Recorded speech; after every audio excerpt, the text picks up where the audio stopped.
My name is Ginny. You can call me Bad Girl if you like. That's what the neighborhood kids called me. I have a long story to tell you. I was the eldest of 5 siblings. My mother died of illness, and my father was crippled in a car accident. He couldn't walk, and he had to use a wheelchair. Seeing my siblings suffer from hunger and poverty was a constant sight at home. My father was depressed. Our neighbors helped us a lot, but I was constantly worried what would happen if they ever stopped, so I decided to try and find a job. I knew it wouldn't be easy because I was only 15. Who'd want to hire a 15-year-old? Though I was apprehensive and lacking confidence, I made up my mind to get a job. I went to many places: clothing shops, flower shops, grocery stores. The answer was the same: we're not hiring at the moment. One day, feeling down, I was walking aimlessly with no destination in mind, when suddenly I found myself near a hospital. On an impulse, I entered. I saw a nurse, but she seemed too gloomy to talk, so I looked around and found another nurse who looked a bit kinder. She noticed me and asked if I needed any help. I told her that I was looking for a job. Any job. I'd even mop and clean. She felt sympathy for me and told me not to worry. Then she went into the manager's office. I was worried. Was I in trouble? A minute later, she called me in to meet the manager. He seemed very kind, and he quietly asked for my name. I told him it was Ginny. He told me that Martha, the kind nurse who was helping me, told him that I was looking for any job available. He said he had a job for me, but he was concerned that it might be a problem. I felt a pang of fear and asked what the problem was. He said that I would have to work night shifts. That was it? I felt so relieved. I immediately agreed, and he said that he liked my enthusiasm and that I could start tomorrow. I was so happy. I returned home quickly, hugged my siblings, and kissed my father's hands. I told them everything about my new job. My father looked at me sadly and said that I was too young to have to bear this responsibility. I told him that it was okay and that I could deal with it. When I went to work at the hospital every night, there was a gang of young kids who were always loitering around the neighborhood. I hoped they wouldn't bother me, but my hopes were in vain. They made fun of me every time I passed them. I never told my family about this, though. I began work as a cleaning lady, but due to my diligence and intelligence, I was able to learn a little bit about nursing. So, I was able to get promoted, first to nursing assistant, then to a nurse. My colleagues supported me a lot. Everything was almost perfect, except for the neighborhood gang that was always bothering me and calling me Ginny the Bad Girl. I wished they would just go away and leave me alone. Then, one day, a miracle happened. While I was working at the hospital, the neighborhood bullies came in, carrying their leader. He was badly injured. His whole body was covered in blood. They were shouting for someone to help them, and when they saw me, they pleaded with me to save him. I worked quickly with the other staff. His condition was serious. He had been in a terrible motorcycle accident. The staff and I worked feverishly to stabilize his condition and treat him. After stabilizing him, I was exhausted. Suddenly, I felt someone coming close. It was the gang.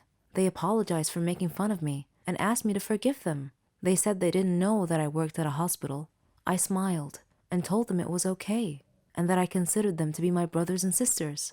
Another nurse went to them and told them that their friend was okay now. I was so happy that my problem was solved. They called me over to talk to their leader. He had tears in his eyes and told me that he was so sorry and asked me to forgive him. He was so sincere that I was moved. I gently asked him to be quiet and get some rest. As I was walking away, he called me and thanked me again. After that incident, the manager called me in and praised me for saving the patient's life that day.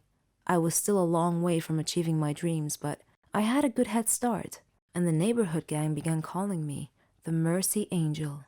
Hello everyone, I'm Lauren.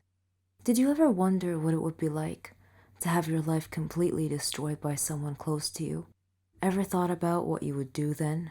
I didn't have time to think, because that's exactly what happened to me. It all started 2 years ago. I lived a quiet life with my mom and dad and my sister. I loved my family. We were always together. We were happy until that fateful day. My dad got fired from his work, a big company. He had worked there for 20 years. The only money we had then was what he had managed to save over the years. Finding a new job wasn't easy.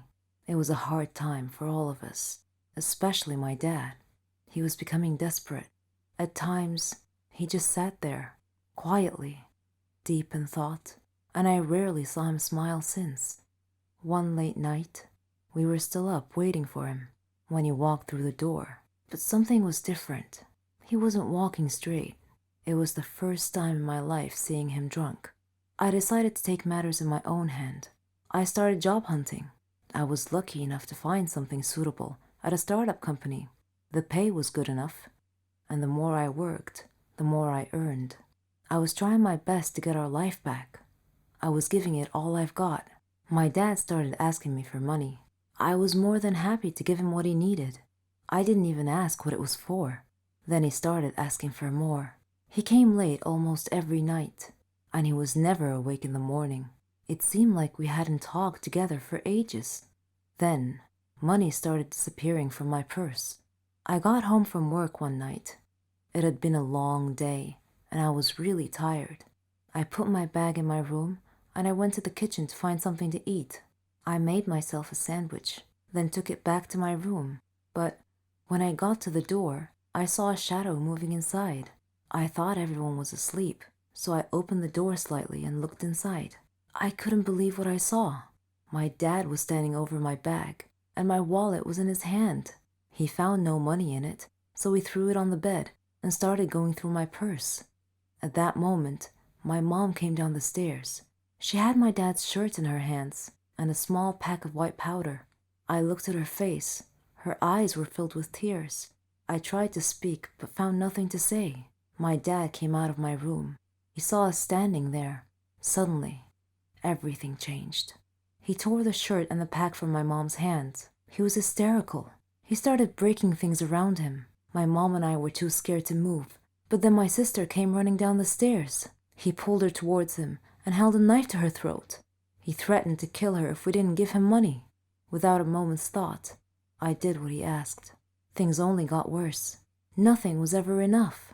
He asked for more and more money, and if I refused, he'd get violent, beating up anyone in his path. I couldn't stand by and watch, so I would just give him what he wanted, until I decided enough was enough. He barged down the stairs one evening and asked for all the money I've got. I told him we had expenses to pay, the rent, school fees, but none of it mattered to him. He asked me again for the money and threatened me if I didn't do what he asked. I refused. He hit me so hard that I crashed my head against the wall and fell to the floor, bleeding. Everything went dark. My mom took me to different hospitals, and I had to do a lot of checkups and tests, but all the doctors said the same thing, that this was it.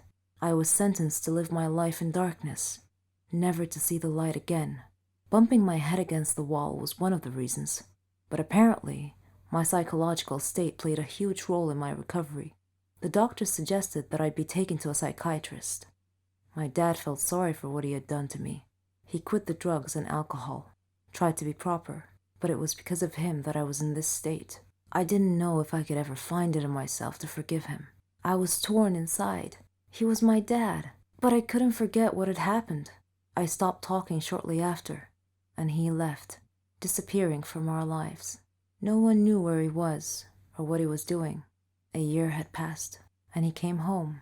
He sounded good, kind of like how he was before. He's trying to make up for what he had done. But to me, nothing he does makes a difference anymore. I'm still in the dark. That's something I'm gonna have to live with my whole life. I can't change that. What do you think I should do? One of the best feelings in the world for any woman is being a mother. To have someone love you for who you are, for just being you, and expect nothing in return. You're the heroine of their story. You become everything they ever dreamed, and you'd give anything to see a smile on their face. I'm proud to say that I'm a mother to 50 kids. I know that's a lot, but let me tell you the story. I'm Susan, 20 years old. I come from a very rich family. My dad's Stefan Heiss, a very famous businessman. Yes, the owner of Heiss Cars Industry. My mom's Elena. She comes from a very rich family in Sweden. She married my dad and they built their life from scratch. I loved kids, ever since I was a kid.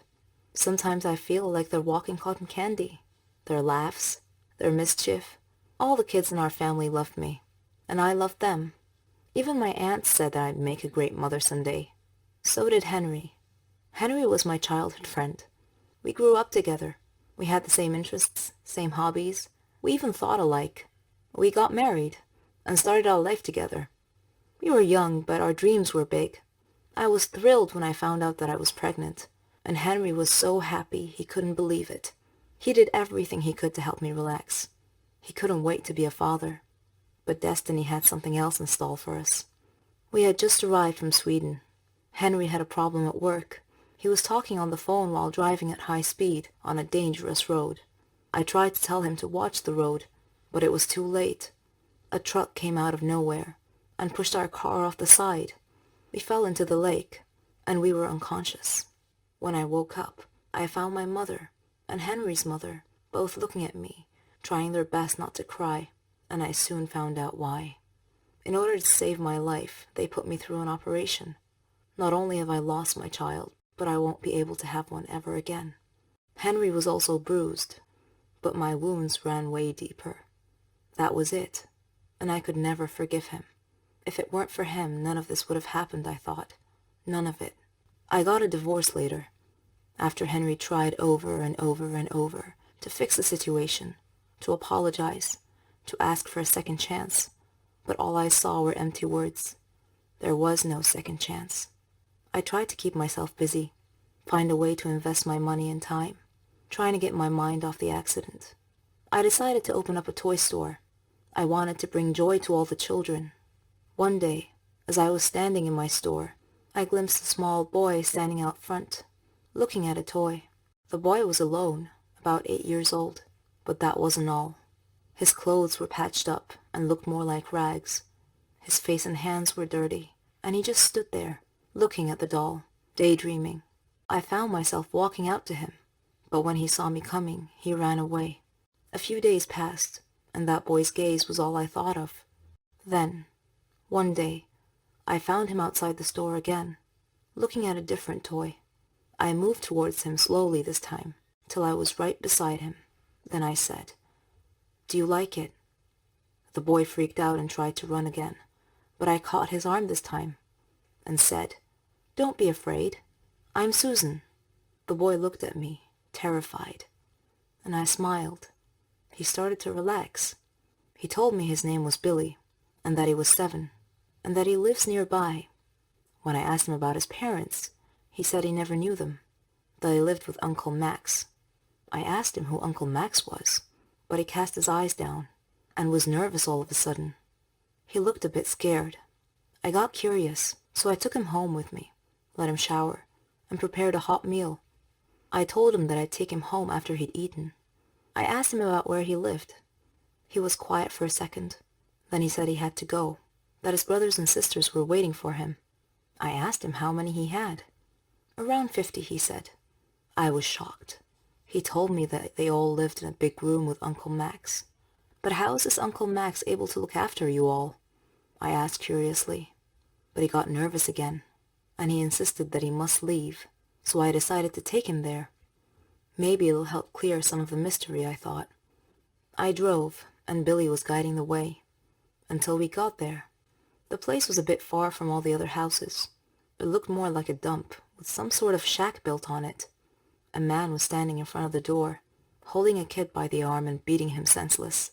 The boy was younger than Billy, and Billy was shaking next to me, mumbling to himself, "He's gonna hit me too. I'm so late." Then he turned to me and said, "Bye, Susan. You have to leave now, quickly." And then he ran towards the shack. I backed up the car and stood nearby to see what happens. The man hit him hard across the face, and I heard him say, "Where's the money you stole today, boy?" Billy turned out his empty pockets, and the man dragged him inside by the collar. I wanted to help, so I decided to call Henry, who was more than happy to answer my call. I told him what had happened, and he came to me. We approached the shack together slowly and looked through the window. A lot of children, ages from 3 to 7. The place was a real dump. The man was sitting at a table. It had food and drink, Billy was dragging a heavy sack on the floor, and another kid was carrying a cup to bring to the man, who snatched it out of the boy's hand. Then he got up and started waking the rest of the kids, telling them to get out there and bring him money, that they would face a real nightmare if they didn't. I wanted to barge in, but Henry stopped me. He called the police instead. The police came quickly, and they caught the man.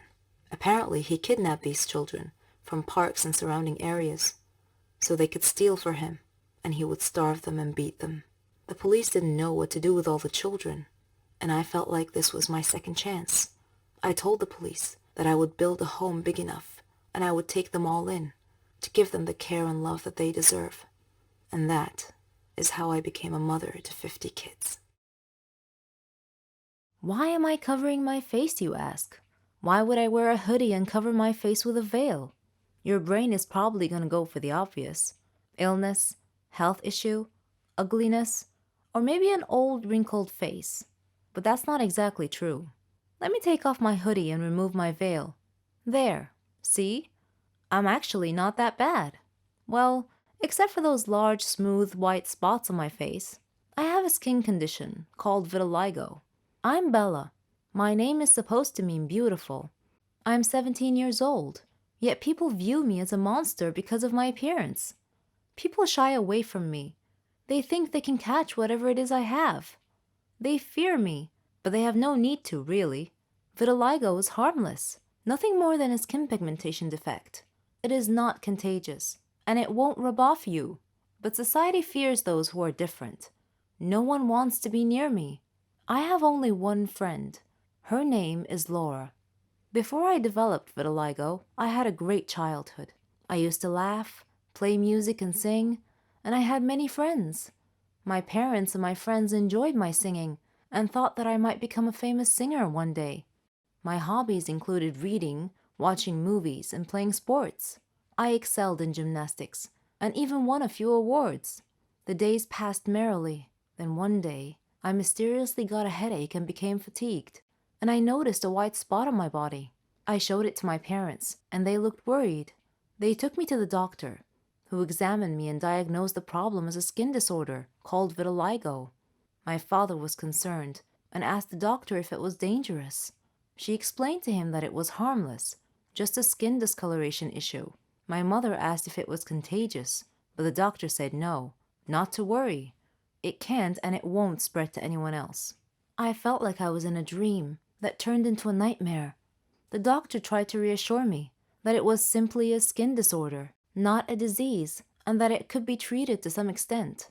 It initially spread all over my body from shoulders down, causing me to wear long-sleeved blouses and gloves. Then one day, the spots appeared on my face. When my friends noticed the spots, I told them about vitiligo, but they didn't believe me when I said it wasn't contagious. They began to avoid me. Even my little siblings seemed to be afraid to hang around me. One of them even called me a monster. I hated myself, hated this affliction, hated my circumstances. It felt like I was all alone in the world, and nothing really mattered anymore.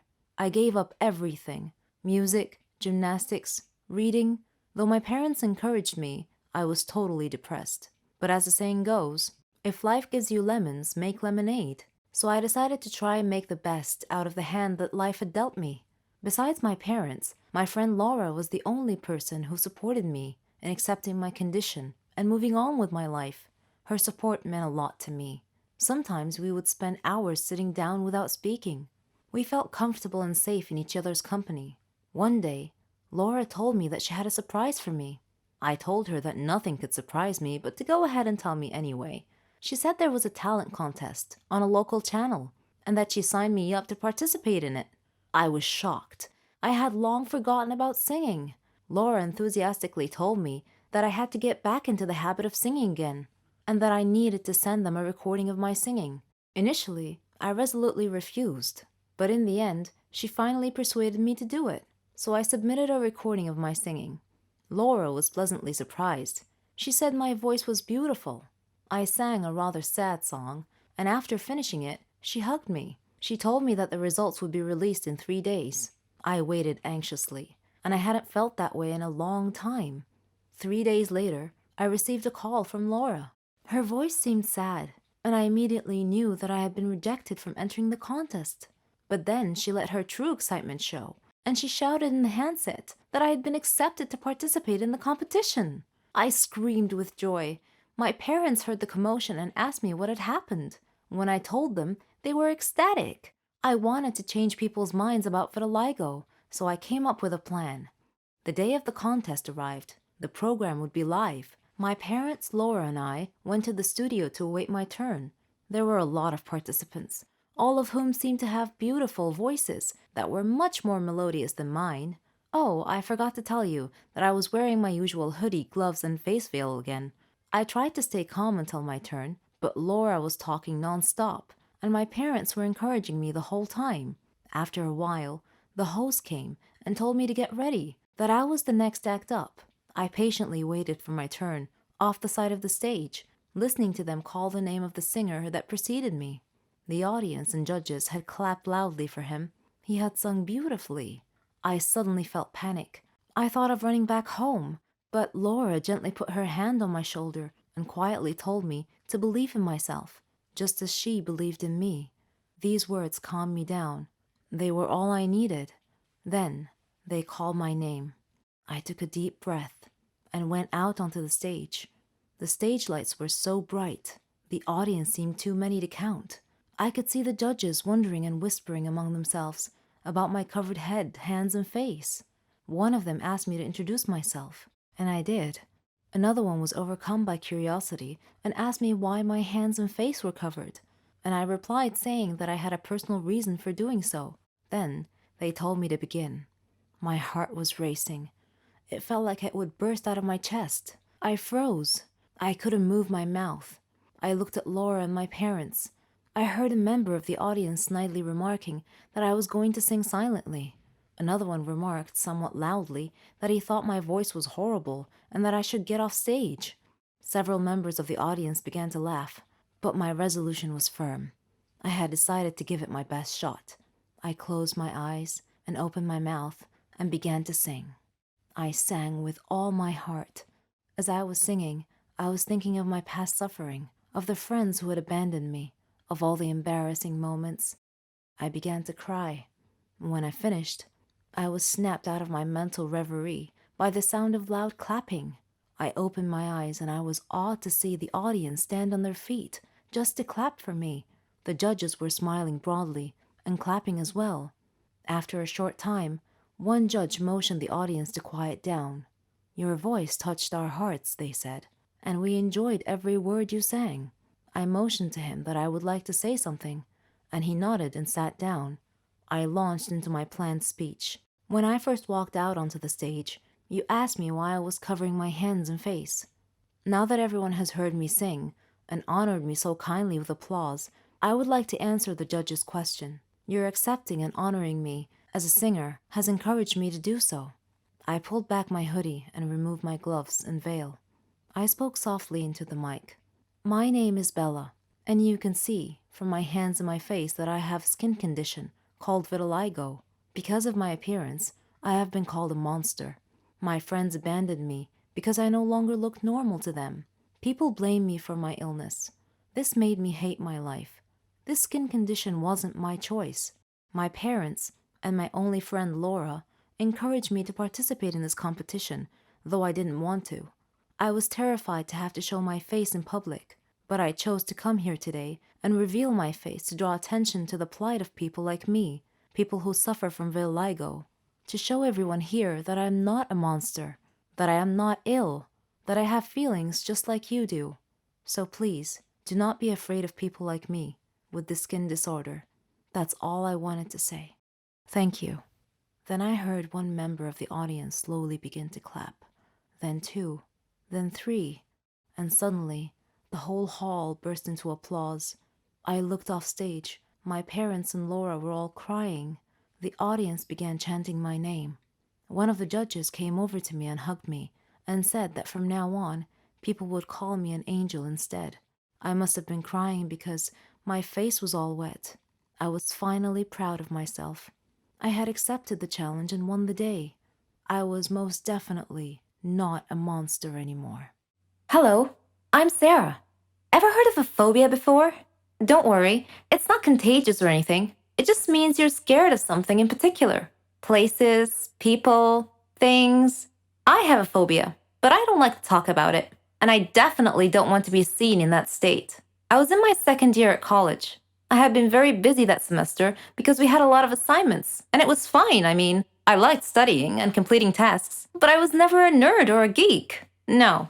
I like to dress nicely too. I have my own fashion and style. It wasn't easy making friends, though. There were two types of people at my school: smart nerds who couldn't care less how they dress, and complete airheads who dressed nice. I didn't fit in either one of those groups, so I basically kept to myself until one day I got assigned to do a task with a girl and a boy, Jane and Kyle. They didn't look nerdy at all, and I thought to myself, oh great, looks like I'll be doing all the work. But when we started talking about the project, they didn't just sit there or toss ridiculous retorts. All three of us were having an actual conversation about the topic. I was so thrilled. It finally seemed like I belonged somewhere. We became friends and did everything together. We could tell each other anything. Well, not everything. I had one secret from my friends. I never told them I had a phobia. Anyway, a year later, Jane moved to Germany with her parents. She was going to finish college there. So it was just Kyle and I now. All through college, we were the best of friends. We even did our graduation project together. On graduation day, Kyle and I were supposed to go out for dinner. He wouldn't tell me where, said it was a surprise. And what a surprise it was. He had picked the highest tower in the whole city to eat dinner at the very top. I don't have a problem with high places in particular. In fact, I'm sure I'll love the view if I ever make it to the top. No, I had a problem with the elevator. A phobia, to be precise. So we were standing at the base of the tower, and Kyle was happily listing all the great features and restaurants up there, but I didn't hear any of it. I was too busy fretting, frozen to the spot, desperately trying to find a way out of the situation. I couldn't say no to Kyle, who was all excited to go up the tower, so I clenched it in and tried my best to stay calm. We got in the elevator, and the doors shut. I couldn't control what came after that.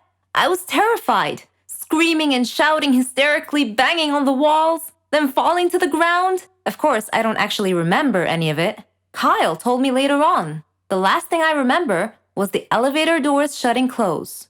When I came to, I was at the hospital. Kyle was sitting by my bed looking worried. When he saw that I woke up and that I was feeling fine, he started laughing at me, saying, "Why didn't you tell me you had a phobia?" I felt ridiculous and started laughing too. And then, out of nowhere, he proposed. It was his plan all along, although he pictured it at the top of the tower. All that happened 3 years ago. We're married now, and we have a baby girl. I'm being treated for my phobia. It's not completely gone, but I'm way better now. Apparently, hiding my problems never solves them. I'll have to face them, sooner or later. Hi, I'm Samantha. What is the biggest shock you've ever experienced in your life? Have you ever shocked your family, parents, siblings? What if you were to discover that the people you live with aren't really your blood relatives? Please listen to my story and advise me. I'm an only daughter to a lovely, kind, and generous family. They have given me the moon. Our life was stable, and my parents would sacrifice anything to make me happy. I loved them dearly. But unfortunately, I've discovered a shocking truth. We were moving into a new home, a villa that my father had bought. I loved reading a lot, and I had a lot of books in my father's study. I entered the study to collect the books for the move. While doing so, I dropped some files from his desk. As I was gathering them up from the floor, I found a picture of me with a strange man. I thought he was perhaps one of our relatives, or a friend of my dad's. There was a date on the photo, which happened to be my birthday. My curiosity led me to look through the file. I found my birth certificate with my name on it, but the father's name was not the man that I currently knew as my father. There was also a photo of this man with my mom, as bride and groom, and a marriage certificate that had my mother's name and the name of a strange man. There was also a birth certificate that had my name and the name of my current father. Many thoughts flashed through my mind as I realized that my dad, whom I was living with, wasn't my real dad. I desperately wanted to speak with my parents about this, but I was afraid that I might not want to know the truth. We moved to our new villa. My mood changed. I became gloomy and spent a lot of time thinking. My parents noticed my mood change and asked me what's wrong. I found the date of the man's death and I went to see his gravesite. There, I felt a hand on my shoulder. I was surprised enough to turn around and see my father. Mom was with him. After we returned home, they told me the story. The man with me in the picture was my real biological father, but he died in a terrible car accident when I was 3 months old. My parents showed me the related newspaper clipping. My mother was poor and couldn't make ends meet. She met my current father, who supported her and me. They subsequently fell in love and got married. He couldn't have children of his own, so he adopted me and gave me his name. This man gave me everything: love, encouragement, and support. He was as kind as a real father could be. I was shocked when I learned of all this. Should I accept and love this man as my father and stay with him? Or should I revere my deceased father in the picture as my father? I'm so confused. Do you think I should accept this truth and be happy with my current situation? What's your advice? These things could be considered blessings from God, especially if you are very successful in all aspects of your life. You should be very grateful and appreciate all these gifts, because if you take them for granted and then lose them, you will regret it deeply. Believe me, I know. And my story is how I know. My name is Chris. I am 39 years old and am a news presenter for a local TV channel. I grew up in a poor family. My dad was a low-paid laborer, and I had no desire to follow in his footsteps, so I decided to get a job in life as fast as possible to begin earning money early in life. I first worked as a grocery clerk in sales in a packaging plant. After that, I worked at a lot of different jobs, earning money to support my family and my studies. I earned good grades at my university in the Faculty of Mass Communications, so I would have a chance at getting my dream job of being a news presenter. And I succeeded. In my first job as a news presenter for a local TV channel, it was my duty to prepare programs. Being a news presenter had always been a dream of mine. I was young and wanted to be famous and well known as a TV personality. It was not as easy as I thought it would be, but I was finally able to eventually achieve my dream of becoming a famous news presenter. I was able to move my family into a bigger house. I married a girl whom I loved and with whom I had 2 children.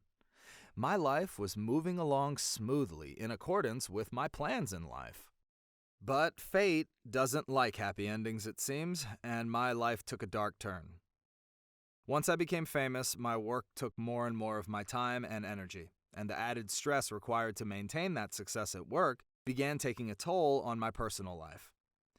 I began losing interest in my family and started ignoring them, and my friends as well. Spending too much time at work caused me to miss important things in my life, like my kids' and my friends' birthdays, my wedding anniversary, time with my parents, and intimate time with my wife. Ignoring my wife and family caused many domestic arguments. These increased over time and began to affect my work. I even began ignoring Mom and Dad, causing my relationship with them to worsen as well.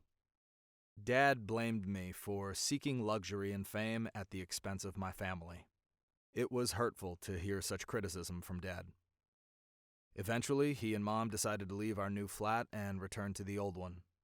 My life was being turned upside down. I became so stressed out and irritable that friction with my wife and my kids caused my wife to threaten to leave me and take the kids with her. We ended up quarreling about this even, and I drove them away as well. Fame had improved my life up to a certain point, but was now destroying my life. As I saw it, I had 2 options: continue down this path and continue destroying my life, or accept that fate had given me a wake-up call, that I need to rethink my life and change course.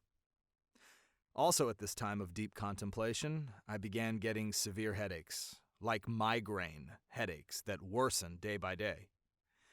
A friend of mine recommended that I go see a doctor, so I took his advice. I went to a doctor who was quite well known, and he told me that I had a tumor in my brain. Woe is me. Was this downhill trend in my life ever going to stop?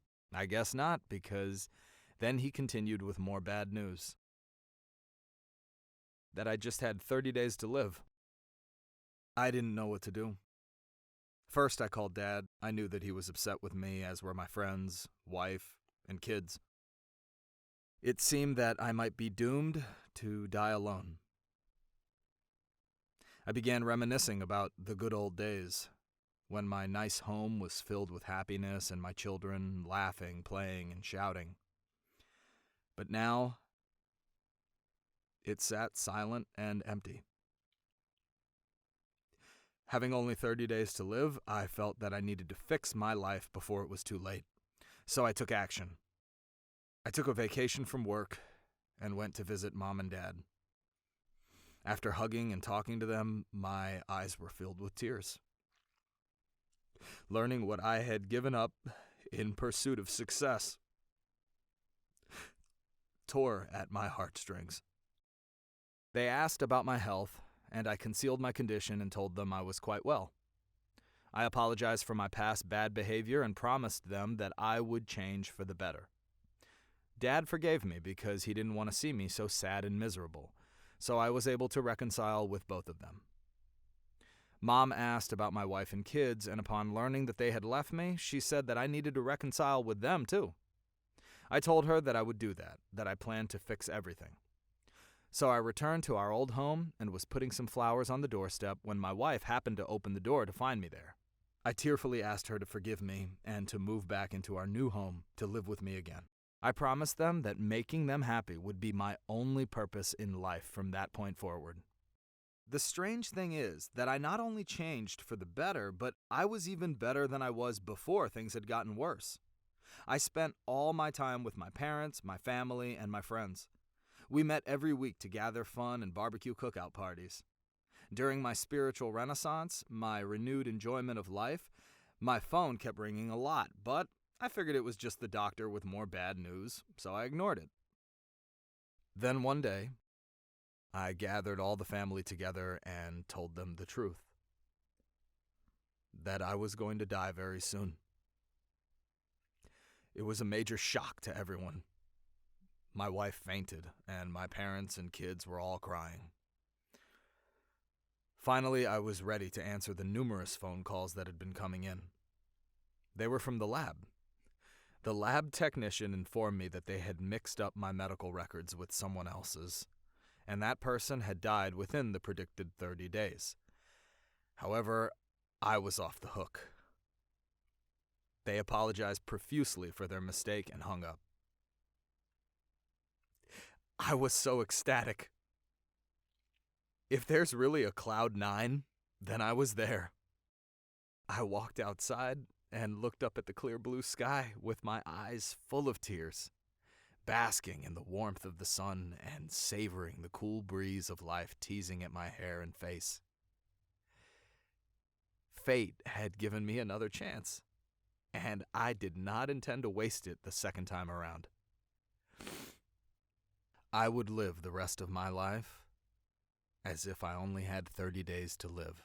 I don't believe in ghosts, evil spirits, haunted houses, metaphysics, etc. I only believe in science and facts. But sometimes things happen that shred all your beliefs. I want to introduce myself. I'm Lisa. I'm 14 years old. I live with my mom, dad, and grandmother. And they're all very proud of me. I'm the leader of the science club at school, and I've been the perfect student for the past 2 years. My hobbies are reading, watching educational videos, and learning. I like to discuss matters with rational people, not those who believe in myths, aliens, ghosts, and other such nonsense. I personally think these people have mental issues. One morning, my grandmother passed away. I was sad for a long time because I missed her so much. On the day of her funeral, the whole city must have come to say goodbye. While the priests were praying, I noticed something peculiar about one of the graves in the graveyard. After the prayer ended, I approached the grave in question to investigate. There was some weird writing on it. Then, a wispy, transparent, smoky figure appeared out of nowhere. It said to me, "Do not get closer to Donna Median's grave. Beware." I shivered slightly and asked the apparition who Donna was. And it replied, "Who was she? She was an evil witch who liked to scare people. She was burned at the stake as a witch, but before her death, she swore a curse that if anyone ever approached her grave, her ghost would haunt that person to the day they die. I did not laugh at the apparition's warning. Instead, I turned and returned home, thinking about what had happened. On a sudden defiant impulse, I decided to visit that grave, that night, to see for myself if the curse was real. I took my dad's flashlight and wore a raincoat. It was pitch black outside. The place was horribly unsettling at night, but I wasn't worried at all. It's not like it was real, right? I entered the gate to the sound of howling dogs and meowing cats. My blood ran cold, and a sudden chill ran through me. I turned on the flashlight and began searching for the grave. My hands were trembling so badly, I dropped the flashlight several times. Sometimes I would step on something crunchy, and I would shine the light downward, only to see that I had stepped on an insect. Sometimes I'd see a cat here and there. Then suddenly, I heard an eerie sound close by. I froze, not daring to move. Slowly, I pointed my light towards the sound and gasped as my light illuminated a dark, shadowy figure. It was about my height and dressed all in black. I spun around and fled as rapidly as my faithful feet could carry me. I dove into bed, but I didn't sleep at all that night. I even left the lights on. The next day, when I woke up, I asked my dad if graveyards had ghosts, and he wondered why I would ask such a question. I was embarrassed and laughed to hide my fear. I told him that I was just curious. That was all. Dad looked at me suspiciously, but continued. I've heard stories, he said, that some people have seen a ghost of a girl from time to time beside Donna Median's grave.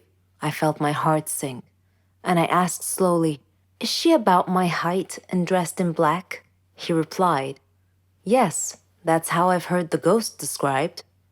"How in the world did you know that?"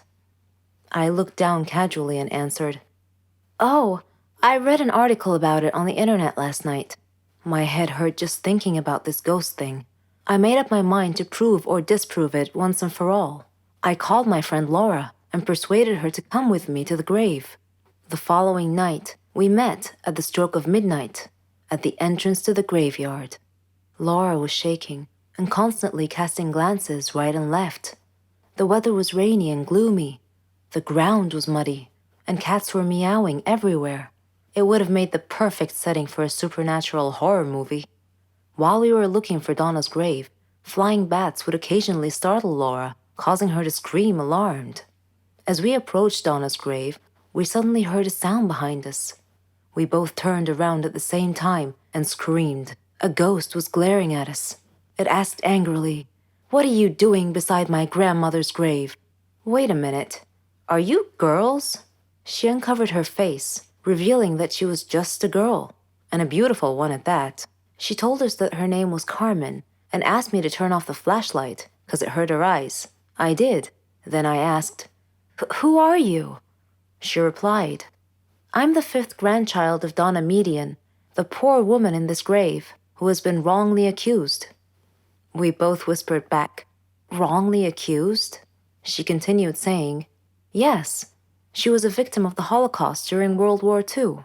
Afterwards, she became a simple doctor who treated people who were afflicted with epilepsy. As usual, there are always some small-minded, superstitious people looking to make trouble for others. They accused her of being a witch because they considered epilepsy to be a disease caused by a demon's touch. I come here every day to put flowers on her grave. People have mistaken me for a ghost because I only come at night. I don't want people to know I'm related to someone they think to be a witch. I don't want to be shunned, scorned, or gossiped about." I tried to comfort her and calm her a little by saying, "Don't worry, Carmen. Your grandmother's spirit may be able to rest in peace if you tell people the truth now. We live in more modern times, and there's no need to worry. I won't tell anyone about you being the ghost. It'll be our little secret." Carmen laughed. She and I became good friends after that. Ever since that day, whenever I hear someone talking about ghosts, I just look at the photo I took of Carmen and I break out laughing. Hello, everyone. I'm Lauren. Did you ever wonder what it would be like to have your life completely destroyed by someone close to you? Ever thought about what you would do then? I didn't have time to think, because that's exactly what happened to me. It all started 2 years ago. I lived a quiet life with my mom and dad and my sister. I loved my family. We were always together. We were happy until that fateful day. My dad got fired from his work, a big company. He had worked there for 20 years. The only money we had then was what he had managed to save over the years. Finding a new job wasn't easy. It was a hard time for all of us, especially my dad. He was becoming desperate. At times, he just sat there, quietly, deep in thought, and I rarely saw him smile since. One late night, we were still up waiting for him when he walked through the door. But something was different. He wasn't walking straight. It was the first time in my life seeing him drunk. I decided to take matters in my own hand. I started job hunting. I was lucky enough to find something suitable at a startup company. The pay was good enough, and the more I worked, the more I earned. I was trying my best to get our life back. I was giving it all I've got. My dad started asking me for money. I was more than happy to give him what he needed. I didn't even ask what it was for. Then he started asking for more. He came late almost every night, and he was never awake in the morning. It seemed like we hadn't talked together for ages. Then, money started disappearing from my purse. I got home from work one night. It had been a long day, and I was really tired. I put my bag in my room, and I went to the kitchen to find something to eat. I made myself a sandwich, then took it back to my room. But when I got to the door, I saw a shadow moving inside. I thought everyone was asleep, so I opened the door slightly and looked inside. I couldn't believe what I saw. My dad was standing over my bag, and my wallet was in his hand. He found no money in it, so he threw it on the bed and started going through my purse. At that moment, my mom came down the stairs. She had my dad's shirt in her hands and a small pack of white powder. I looked at her face. Her eyes were filled with tears. I tried to speak, but found nothing to say. My dad came out of my room. He saw us standing there. Suddenly, everything changed. He tore the shirt and the pack from my mom's hands. He was hysterical. He started breaking things around him. My mom and I were too scared to move, but then my sister came running down the stairs. He pulled her towards him and held a knife to her throat. He threatened to kill her if we didn't give him money. Without a moment's thought, I did what he asked. Things only got worse. Nothing was ever enough. He asked for more and more money, and if I refused, he'd get violent, beating up anyone in his path. I couldn't stand by and watch, so I would just give him what he wanted, until I decided enough was enough. He barged down the stairs one evening and asked for all the money I've got. I told him we had expenses to pay, the rent, school fees, but none of it mattered to him. He asked me again for the money and threatened me if I didn't do what he asked. I refused. He hit me so hard that I crashed my head against the wall and fell to the floor, bleeding. Everything went dark. My mom took me to different hospitals, and I had to do a lot of checkups and tests, but all the doctors said the same thing, that this was it. I was sentenced to live my life in darkness, never to see the light again. Bumping my head against the wall was one of the reasons, but apparently my psychological state played a huge role in my recovery. The doctors suggested that I'd be taken to a psychiatrist. My dad felt sorry for what he had done to me. He quit the drugs and alcohol, tried to be proper, but it was because of him that I was in this state. I didn't know if I could ever find it in myself to forgive him. I was torn inside. He was my dad, but I couldn't forget what had happened. I stopped talking shortly after, and he left, disappearing from our lives. No one knew where he was or what he was doing. A year had passed, and he came home. He sounded good, kind of like how he was before. He's trying to make up for what he had done. But to me, nothing he does makes a difference anymore. I'm still in the dark. That's something I'm gonna have to live with my whole life. I can't change that. What do you think I should do?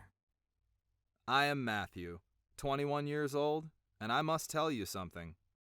I am a madman. I need treatment. But what kind of treatment is there for my kind of madness?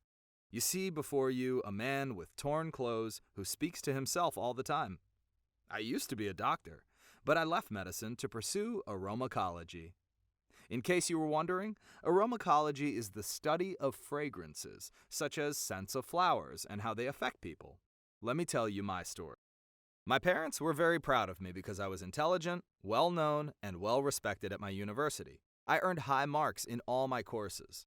Dad wanted me to join the College of Medicine because he had always dreamed of my becoming a doctor, and I felt that I couldn't deny him that. My parents did their best to make me happy and to help me achieve Dad's dream. But to be honest with you, medicine, engineering, the arts, none of these interested me at all. They weren't my dream. I loved flowers and their fragrances, like rose and honeysuckle. I would extract fragrances from them and give them as gifts to my friends and family. They all really enjoyed these aromatic gifts. My dilemma was that I had to find a way to tell Dad that I would rather study botany, plants, and aromacology, fragrances, over medicine any day. I knew he would think that I was crazy to give up the lofty study of medicine to work with flowers, but what can I say? I have loved flowers and fragrances ever since I was a youngster. I have always been fascinated by exotic flowers and scents. Learning how to make fragrances from flowers required me to meet with a lot of people who worked in this field. One day, I had to face the moment I had been dreading because my parents had arranged a large social gathering to celebrate my success at the university and my joining the College of Medicine. Dad asked me to tell everyone about my ambitions as a doctor. I suddenly knew that the moment had come when I needed to make my startling announcement to my parents. I told the audience I had decided that being a doctor was not for me and that I was going to change my field of study. Dad looked at me with an astonished look on his face, and then he began laughing. He thought I was joking.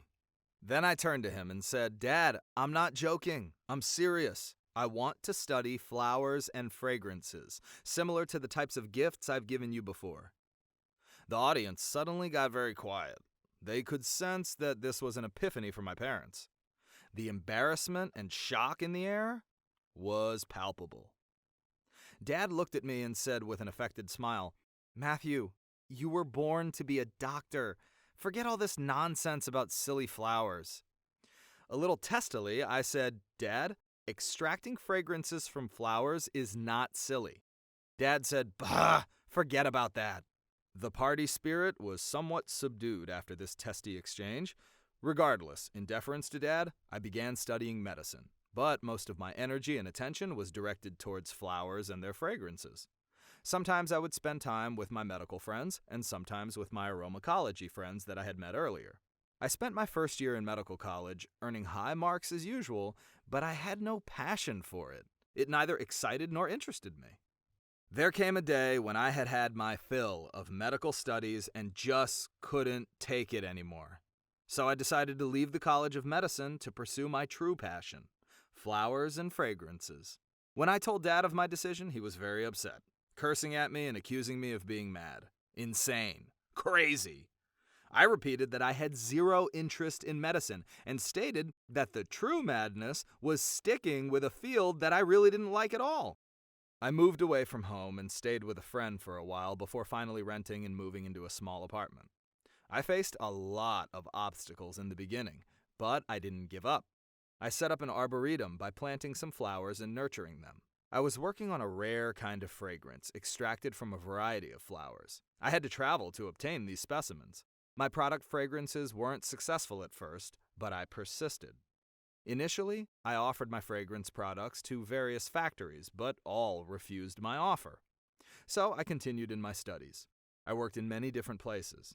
In the evenings, I would spend all my free time doing my experiments. Over time, I grew more proficient in producing unique fragrances. Then one day, I received a phone call from a famous factory.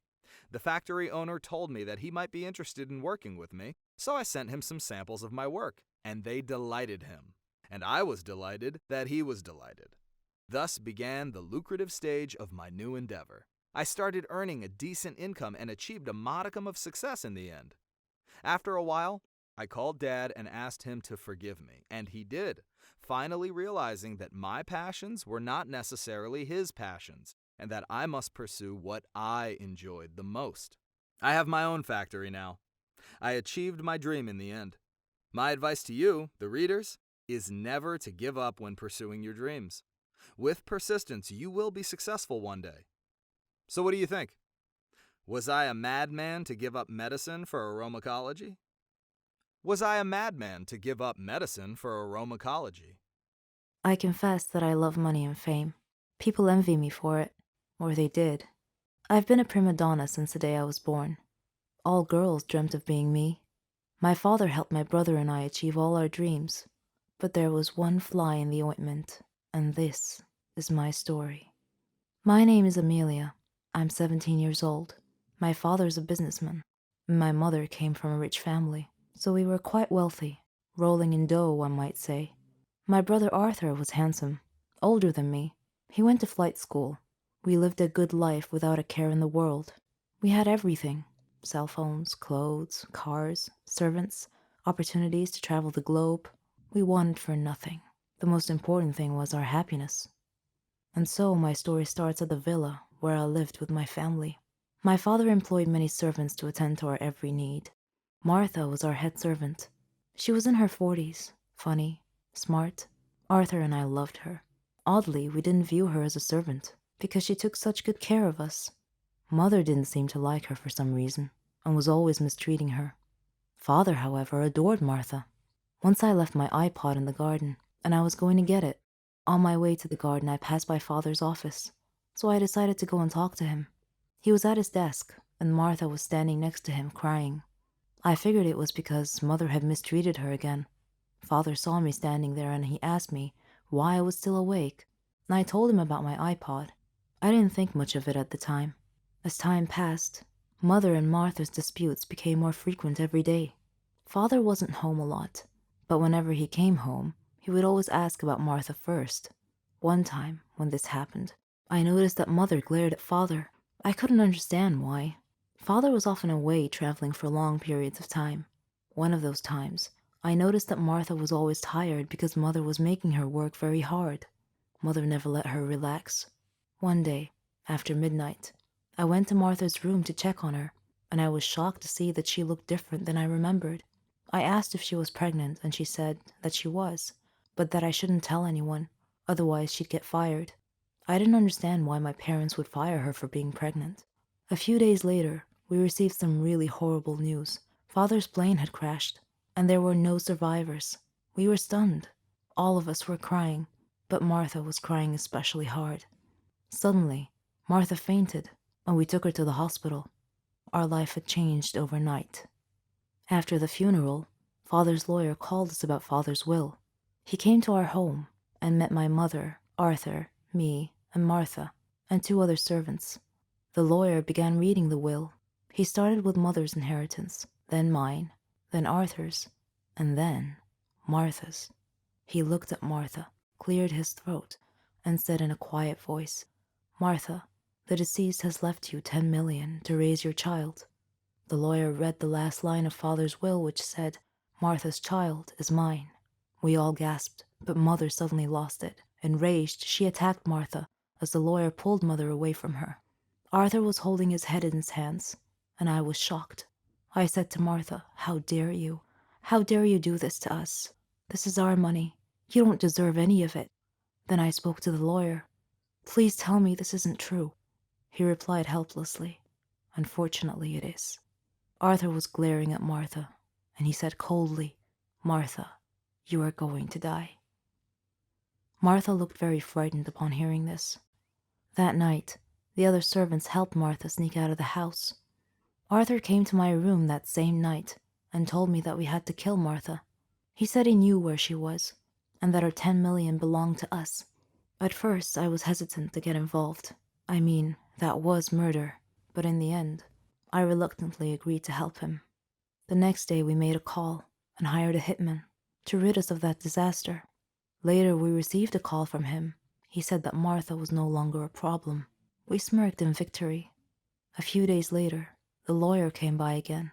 Before he could tell us why he came, we beheld a miracle. Our recently said to be deceased father was walking behind him with a servant holding a child. Arthur and I stared at him in disbelief and shock. Then we looked at each other.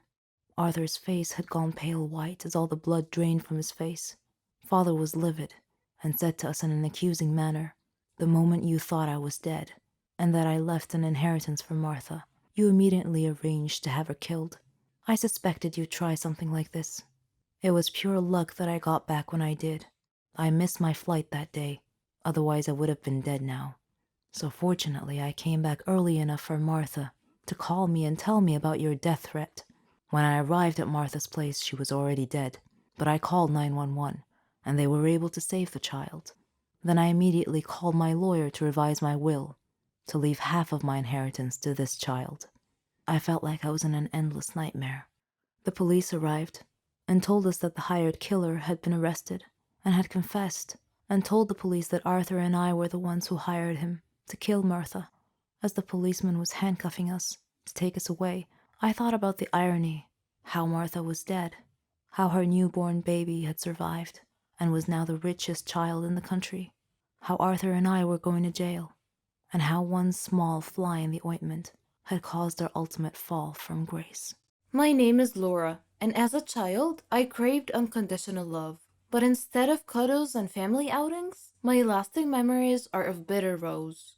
My mom never wanted children, she says. She told me that the only reason she didn't get an abortion was that she found about the pregnancy too late.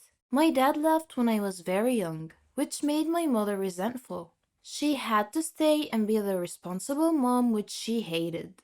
On one occasion, my grandparents took me away, and I remember thinking, this is what family should be like. The relationship dissolved completely when I was a teenager. My mom's first love was always men, and when I was 15, she moved to Africa for a boyfriend without telling me. It's something I found impossible to forgive, especially as there has never been an explanation or even an apology. She has contacted me since, but always asking for money. That's why I made the decision to cut all ties with her. I put my mother's behavior down to a horrible upbringing, but she can't make the same excuses for her father. Dad had a lovely childhood, but he has no emotions or empathy for anyone. We haven't spoken in 7 years. Although she's so close to his parents and they encouraged her and her dad to repair the damaged relationship, it brought her nothing but more hurt. After he left my mom, he went on to have a new family. That was really hard for me to handle, when he's made so little effort with me. My issues with my mom and dad have badly affected my mental health all throughout my life. I see a therapist regularly now to try to help me deal with the emotions. When I get married next year, neither of my parents will be invited. I grew up thinking I did something wrong for my parents not to want me. My only regret is not telling my dad how much I hated him. I don't hate my mom. I just feel sorry for her and I wish she could see what she's done. Ending all contact with a parent may sound extreme, but for me, it was an act of self-preservation. My dad left when I was 8, and I haven't spoken to my mom once since I moved to Germany 10 years ago. She wasn't maternal and had a really bad temper, which she took out on me. She would never be affectionate, and I felt unloved. I believe my mother may have had a miserable childhood, which meant she lacked the emotional tools to be a good parent. After I grew up and had my own daughter, our relationship got even worse. My mother never came to see me or her granddaughter, but she did form a close bond with her son's new family. It hurt me that she made an effort to spend time with my brother's children and not mine. Over time, I have come to terms with the fact that she never loved me. I don't hate her or feel sorry for her. I just don't want her in my life anymore. Andy hasn't spoken to Mom for 25 years, after they stopped communicating in his early 20s. For him, the problem was a lack of respect and common values.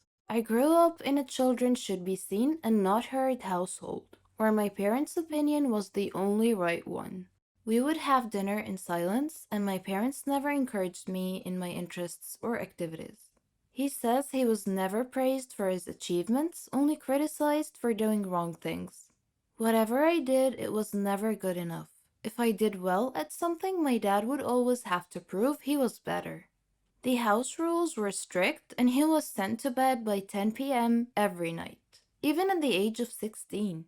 But instead of sleeping, Andy found himself listening to the radio to escape the boredom. He quickly became interested in current affairs and politics, which gave him a new insight into the world.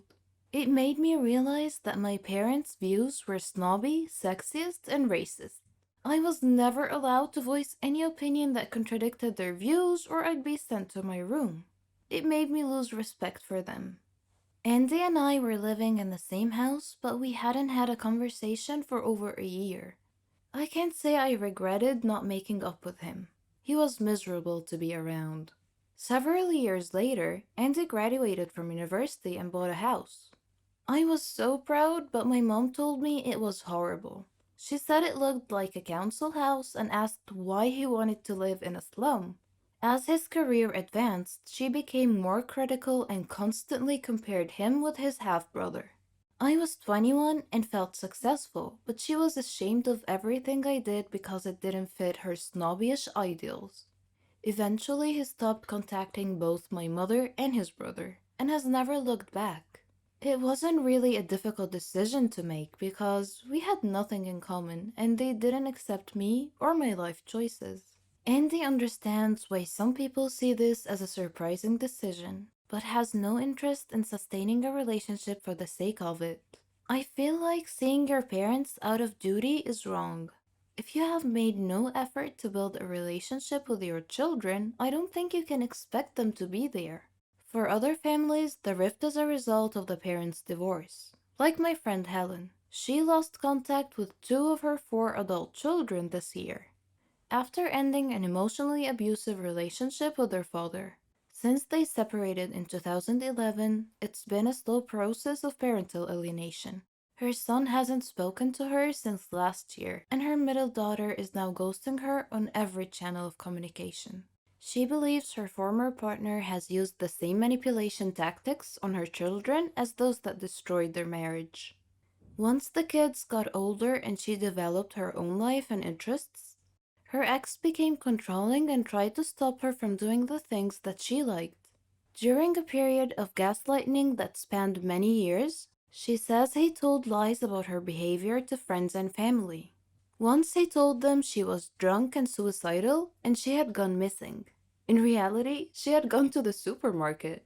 When she joined a local band, he told everyone she was crazy and that she wanted to run away and become famous. Over time, her husband's side of the story was believed and Helen began feeling alienated from her family. She sadly lost her mom a few years ago, and her dad is a man's man and took her ex's side. The divorce impacted the children big time and damaged them emotionally.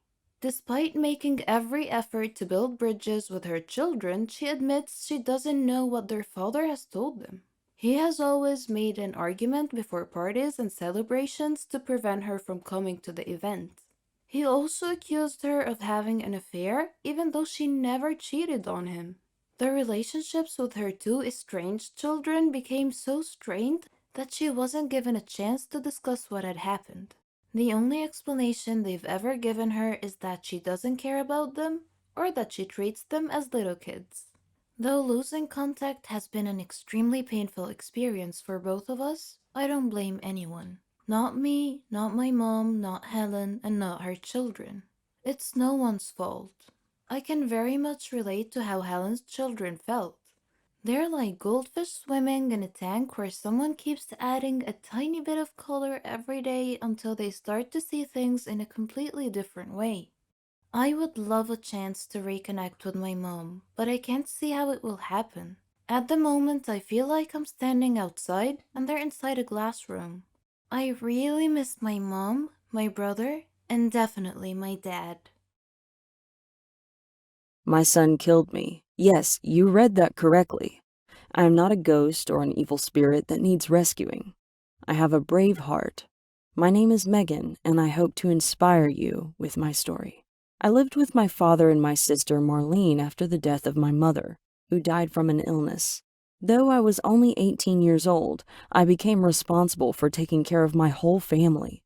I did everything for them, like cooking, cleaning, washing, etc. My father was a great man, and he did his best to make us happy. I supported both my sister and my father. We faced a lot of problems together. illnesses, financial problems, school, and the like. But there came a day when I had to make a life and death decision at my young, tender age. I fell in love, as any girl my age tends to do. My sweetheart turned out to be loved my neighbor, a guy named Dave. We had grown up together, and we shared everything. Love, sadness, jokes. Our dreams had evolved as we grew up too, so we decided to marry. He knew all about my life circumstances, so he chose a flat near my family for me. We had a nice party and celebrated with our families and friends. Every day, he proved himself to be a responsible man. He loved and respected me, and I him. Finishing my studies was one of my dreams, and Dave supported me in every way to achieve it. But my biggest dream was to have a baby. But sometimes life just isn't fair. One day, while cleaning the house, my heart began beating rapidly, and I couldn't breathe well. I was barely able to call out to Dave, who came immediately when he heard me cry for help. I had had this symptom before when I was younger, but I never told my father because I didn't want to worry him. Dave took me to the hospital, where a doctor said I had a serious heart condition. And not only that, I was pregnant too. Pregnancy and a heart condition do not a good combination make. So we had to choose between the baby's life or mine. My father and Dave asked me to abort the baby. Though they tried hard to persuade me, I resolutely refused. I agonized a lot during my pregnancy. My father and Dave were so worried for my safety. My father and Marlene left their flat to live with me. In addition, Dave cut back on his working hours to stay with me. The day came when I went into labor. They took me to the hospital, where the doctor checked me over and pronounced that my condition was so serious that I wouldn't be able to survive the childbirth. My family and I were shocked.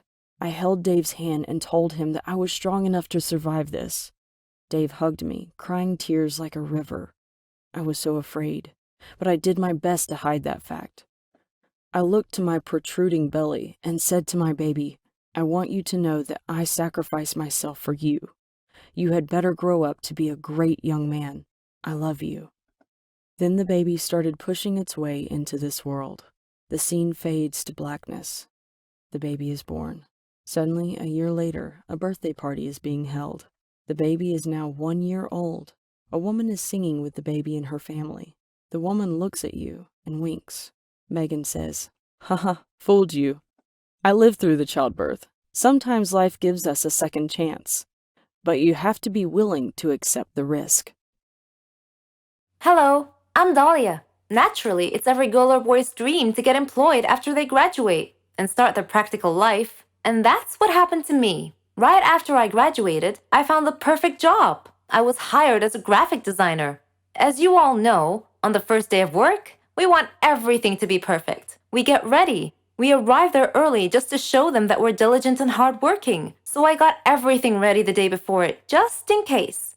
My clothes were ironed, the colors matched, my shoes polished. It was all good. Though it was only 11 p.m. when I went to sleep. Thought I'd get a fresh start in the morning, but I wasn't sleepy at all. I'm used to staying up all night. So I got up and I started watching The Fault in Our Stars. A romantic movie was bound to make me fall asleep. The movie was over after I cried through it, and I didn't feel the tiniest bit sleepy. Anyway, I ended up sleeping at 6 a.m. after a long night, and I was supposed to wake up at 8 because my work started 10. When I opened my eyes, I checked the time. 9:30? Oh no! I flew off my bed, jumped in the shower, got dressed, and ran out the door. I took my car, but there were traffic jams everywhere. It was a half-hour drive to work, and the traffic wasn't moving. I lost all reason, yelling at people hysterically, telling them to move out of the way. Finally, they started moving. Oh, it's not over yet. What better to make things worse than a flat tire on the highway? And not a single person stopping to help. So, for the first time in my life, I'm changing my car's tire. Needless to say that the clothes I prepared for hours were all black and so messed up. But I hurried off to work anyway. I got there at noon. I wasn't really sure if I should go up. I mean, I'm 2 hours late on my first day. I stood there fretting. Is my first day going to be my last? I'm so late and I look like heck. I checked my bag and I found my makeup kit. It was worth a try. I took my bag and I ran to the door, asking where the bathroom was. I tried my best to make it work. I took off my jacket. Well, it was better than before. All I wanted was to go to work looking like a human. I went to the secretary and I told her I was supposed to start today. She went in to tell the manager I had arrived, and that was it. I heard screaming and shouting. Where does she think she is? How dare she show up 2 hours late on her first day of work? She's fired! Where is she? The door opened and he stormed out. So handsome, so elegant. His tie went perfectly with his suit, and he just stood there staring at me. Then quietly he said, "Please, come in." His secretary looked confused. We sat in the office for about 2 hours. Or was it 3? I lost track of time. I started work that day. Turns out he was my neighbor. So we started going to work together, meaning of course I wouldn't have to change the tires again. But my life started changing too, a little at a time, and my work was going great. Ian was a great boss, and I felt like it was the perfect place for me. 4 months later, Ian proposed. I can't tell you how happy I was. We got married and now we have 2 kids, a girl and a boy. We still work together, helping the company grow. My first day at work wasn't the perfect beginning, but it certainly led to the perfect ending. If there's anything I've learned, it's to do your best, even if it seems impossible. I don't believe in ghosts, evil spirits, haunted houses, metaphysics, etc. I only believe in science and facts. But sometimes things happen that shred all your beliefs. I want to introduce myself. I'm Lisa. I'm 14 years old. I live with my mom, dad, and grandmother. And they're all very proud of me. I'm the leader of the science club at school, and I've been the perfect student for the past 2 years. My hobbies are reading, watching educational videos, and learning. I like to discuss matters with rational people, not those who believe in myths, aliens, ghosts, and other such nonsense. I personally think these people have mental issues. One morning, my grandmother passed away. I was sad for a long time because I missed her so much. On the day of her funeral, the whole city must have come to say goodbye. While the priests were praying, I noticed something peculiar about one of the graves in the graveyard. After the prayer ended, I approached the grave in question to investigate. There was some weird writing on it. Then, a wispy, transparent, smoky figure appeared out of nowhere. It said to me, "Do not get closer to Donna Median's grave. Beware." I shivered slightly and asked the apparition who Donna was. And it replied. Who was she? She was an evil witch who liked to scare people. She was burned at the stake as a witch, but before her death, she swore a curse that if anyone ever approached her grave, her ghost would haunt that person to the day they die. I did not laugh at the apparition's warning. Instead, I turned and returned home, thinking about what had happened. On a sudden defiant impulse, I decided to visit that grave that night to see for myself if the curse was real. I took my dad's flashlight and wore a raincoat. It was pitch black outside. The place was horribly unsettling at night, but I wasn't worried at all. It's not like it was real, right? I entered the gate to the sound of howling dogs and meowing cats. My blood ran cold, and a sudden chill ran through me. I turned on the flashlight and began searching for the grave. My hands were trembling so badly, I dropped the flashlight several times. Sometimes I would step on something crunchy, and I would shine the light downward, only to see that I had stepped on an insect. Sometimes I'd see a cat here and there. Then suddenly, I heard an eerie sound close by. I froze, not daring to move. Slowly, I pointed my light towards the sound and gasped as my light illuminated a dark, shadowy figure. It was about my height and dressed all in black. I spun around and fled as rapidly as my faithful feet could carry me. I dove into bed, but I didn't sleep at all that night. I even left the lights on. The next day, when I woke up, I asked my dad if graveyards had ghosts, and he wondered why I would ask such a question. I was embarrassed and laughed to hide my fear. I told him that I was just curious. That was all. Dad looked at me suspiciously, but continued. I've heard stories, he said, that some people have seen a ghost of a girl from time to time beside Donna Median's grave. I felt my heart sink, and I asked slowly, "Is she about my height and dressed in black?" He replied, Yes, that's how I've heard the ghost described. How in the world did you know that? I looked down casually and answered, Oh, I read an article about it on the internet last night. My head hurt just thinking about this ghost thing. I made up my mind to prove or disprove it once and for all.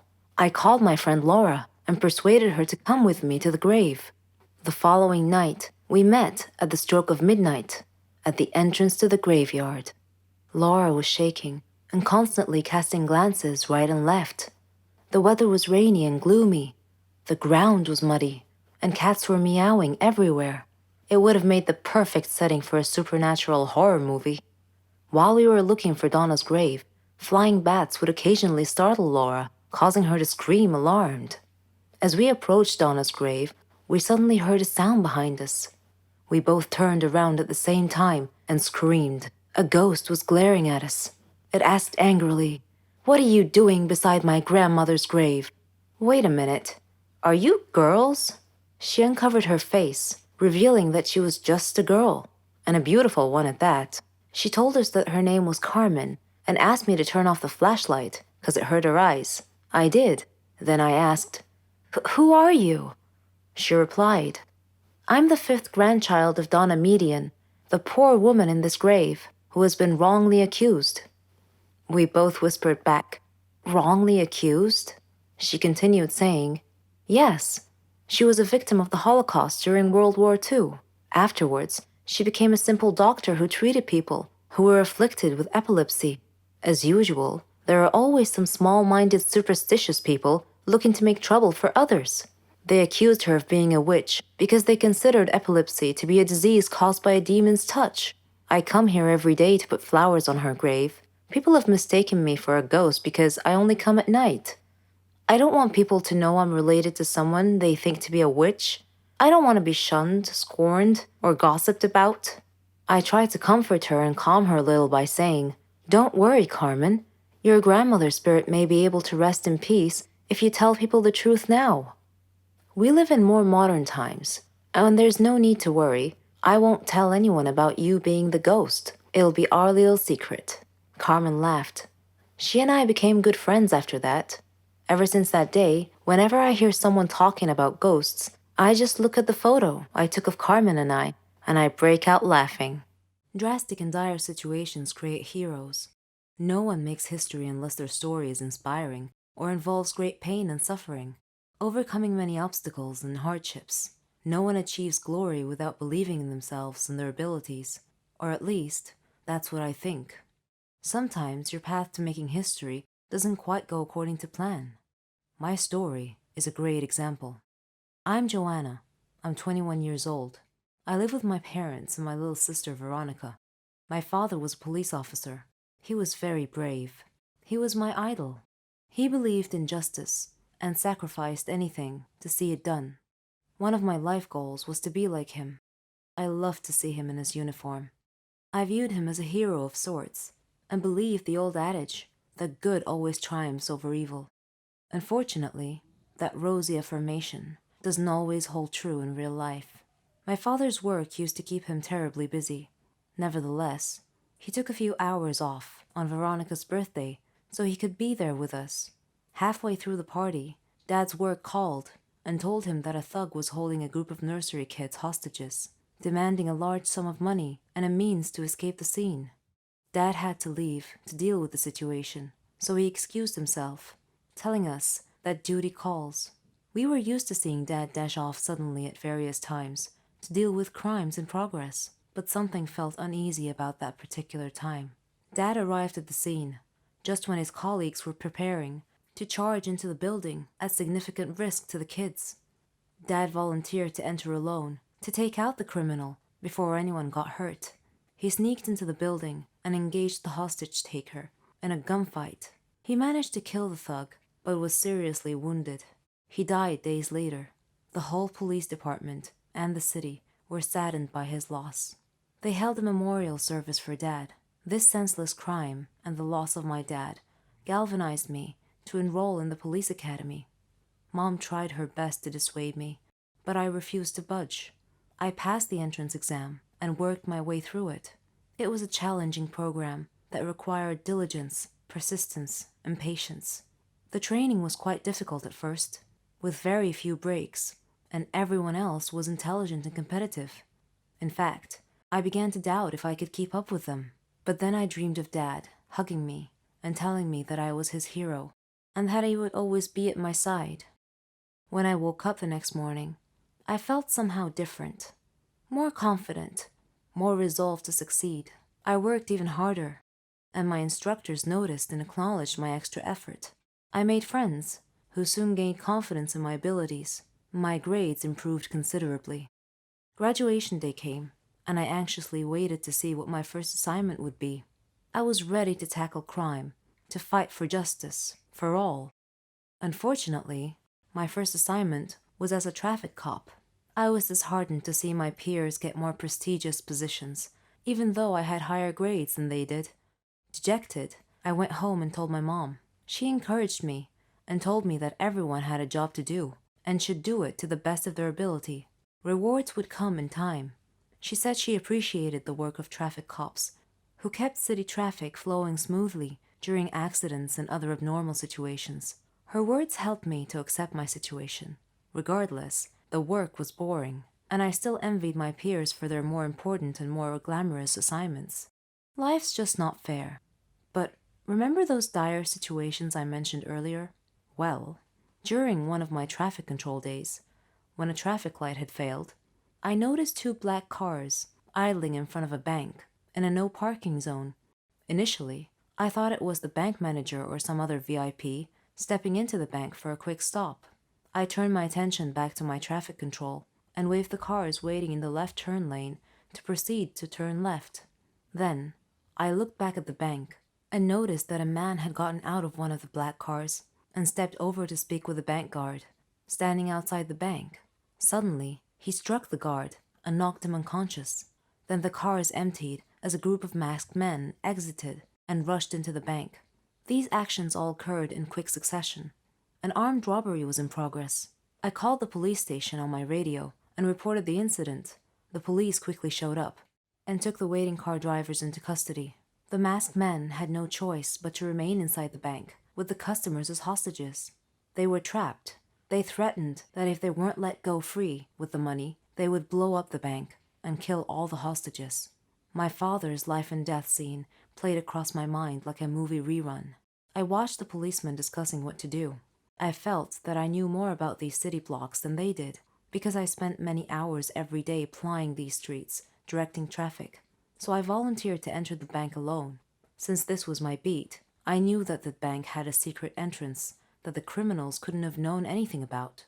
Thanks to my police training, I was able to easily pick the lock on the secret door and sneak in through the back. I saw two hallways, one to the left and one to the right. I decided to take the one on the left. I expected that the right one would lead me to the lobby, where the criminals were holding the hostages. As I moved stealthily, I heard a noise and discovered that I had reached the lobby instead. There were 4 masked men watching the hostages, who had been tied up. Then, I spied a bomb in the midst of the hostages. These guys were definitely serious. One of the hostages spotted me, and I gestured to him not to speak or look at me. Unfortunately, one of the thugs had already noticed the hostage looking in my direction. He looked over and saw me. I fired and hit him in the shoulder. I knew the shot would cause the other policemen to rush in, so I needed to distract the masked man quickly. One criminal was holding a hostage in front of him, and he told me he would kill her if I didn't put my gun down. I lowered my gun to the floor, stood up, and raised my hands. All the masked men were watching me with their backs to the main entrance. Just as I was about to get shot, the police squad rushed in and told them to freeze. The thugs surrendered. The hostages thanked me, and the police chief thanked me for risking my life for the hostages. The next day, the governor called me into his office and praised my bravery and dedication. He surprised me by transferring me from the traffic control division to the crime prevention division. I felt my father's spirit watching me at that moment and smiling with pride. My friends began calling me the Girl of Steel, and I was perfectly okay with that. Beauty has myriad aspects. Some girls have a beautiful exterior, but with an ugly personality on the inside.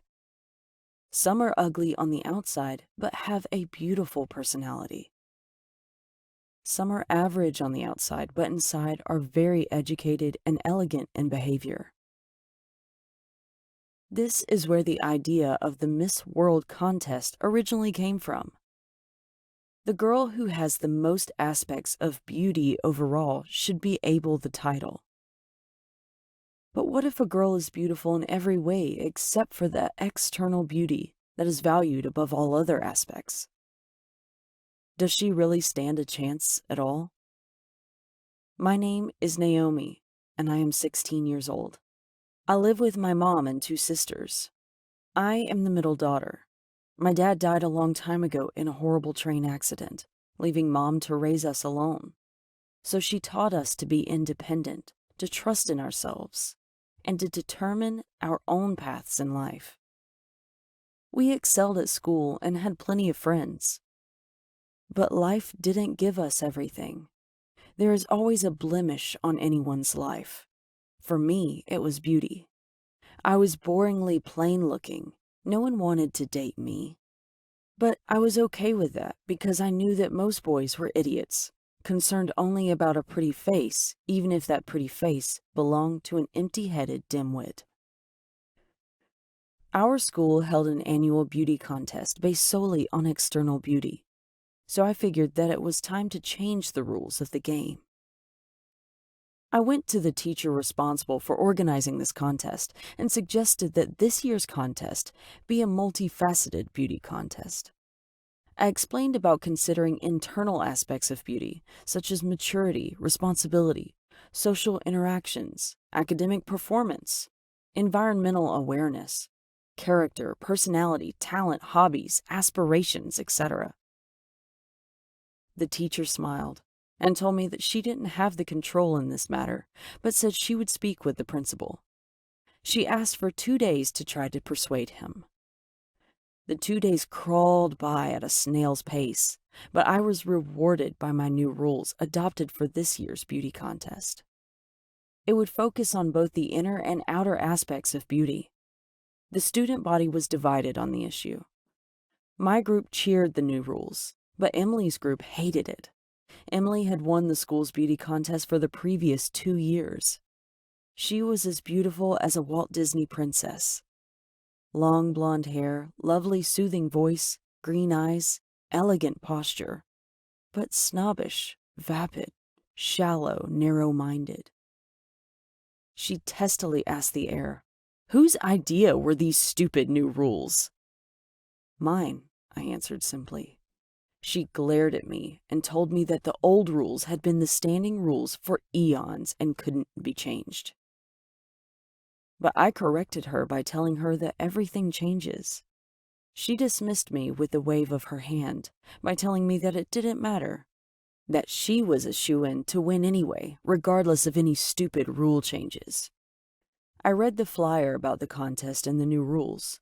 One facet to be evaluated was how well a student contributed to the school's goals of fostering kindness and learning.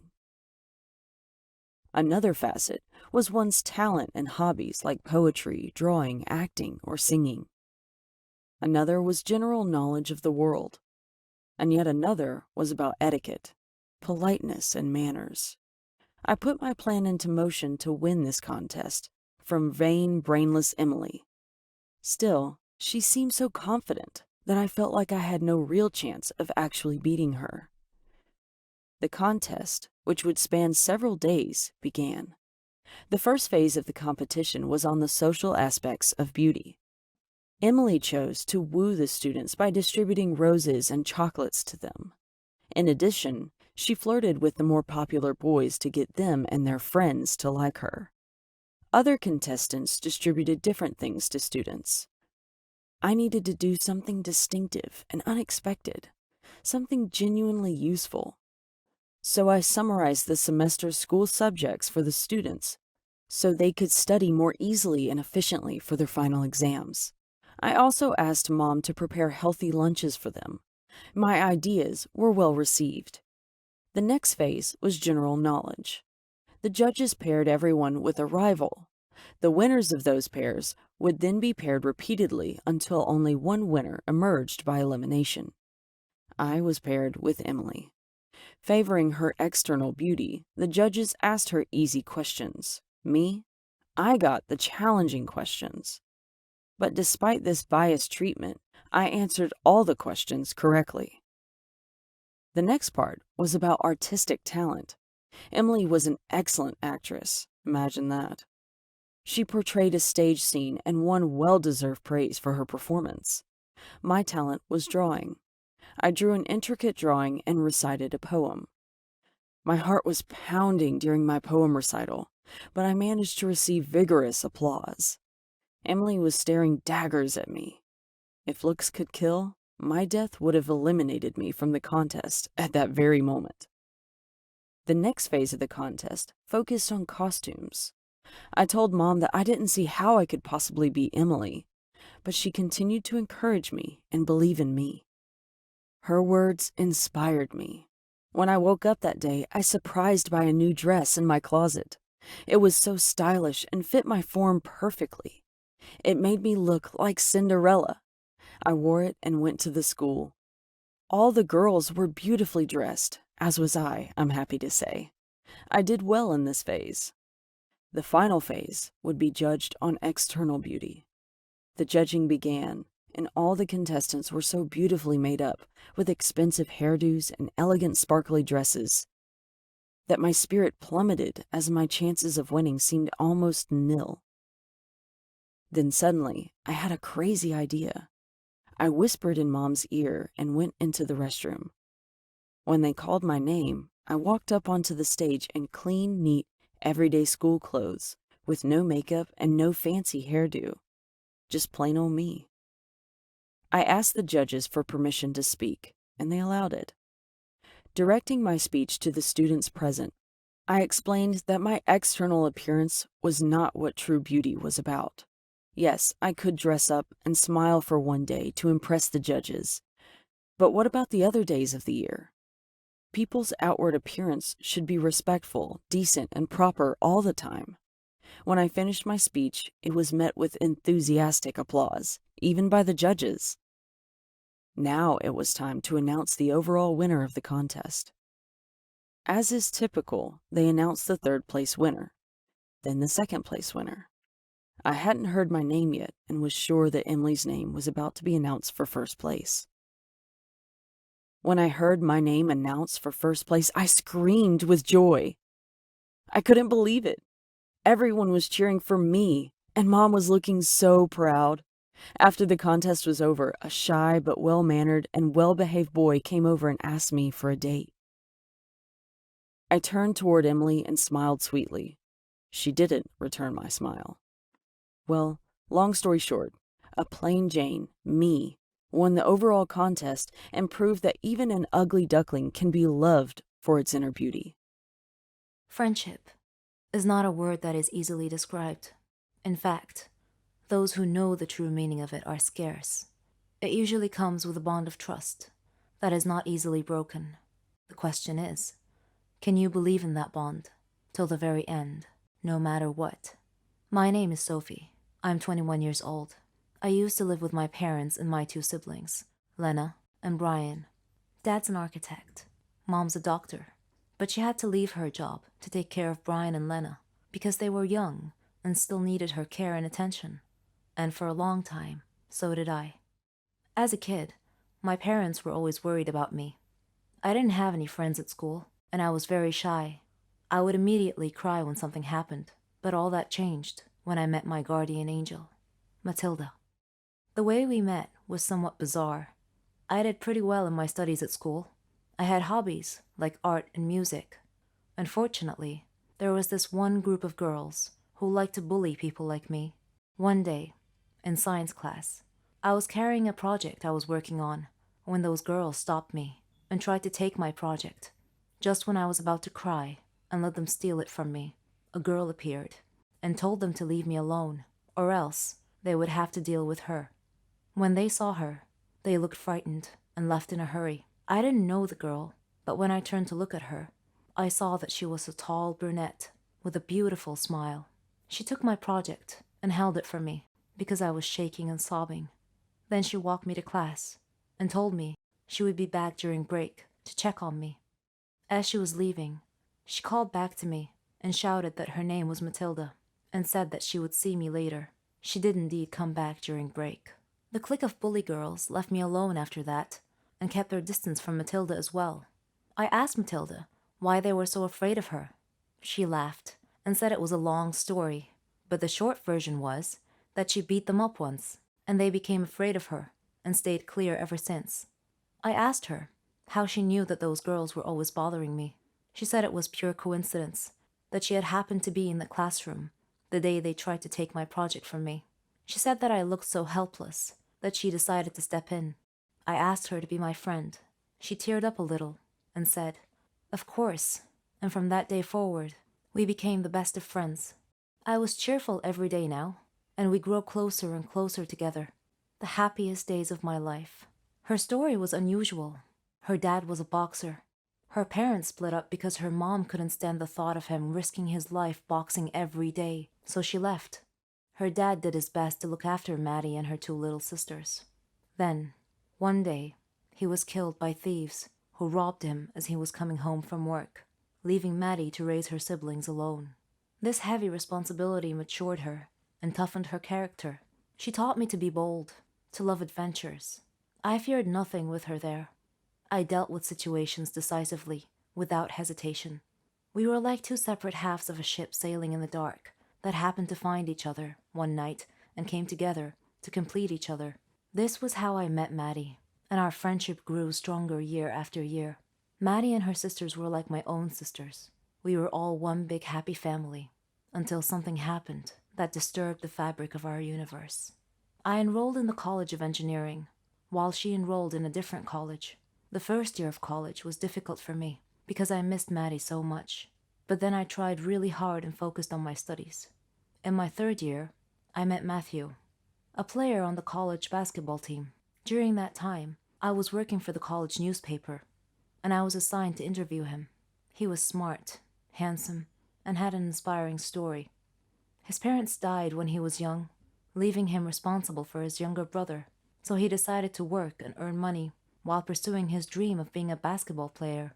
By the time we met, he had a chance to play in the NBA. We had a connection, and he proposed to me.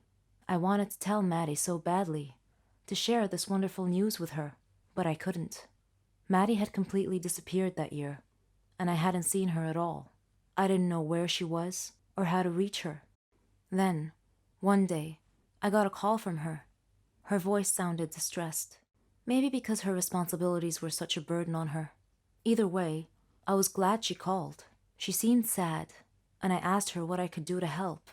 I told her that I wanted to see her, so we could catch up. She agreed, and told me that we needed to get together soon. When we finally met, I saw that she had lost a lot of weight. I asked her why, and she replied that she was working while going to college. She wasn't looking after herself at all, but her eyes told another story. I told her about Matthew, and that we were getting married soon. She smiled, but her joy seemed affected somehow. I didn't know how to describe it. Perhaps it was the disconnected look in her eyes. I wanted to introduce her to Matthew, but apparently they had already met. They spoke politely to each other, but there seemed to be something between them that made us all feel uncomfortable. I didn't know what it was. A while later, Matthew was always nervous about something. He always seemed to be busy with training or games. But was that all there was?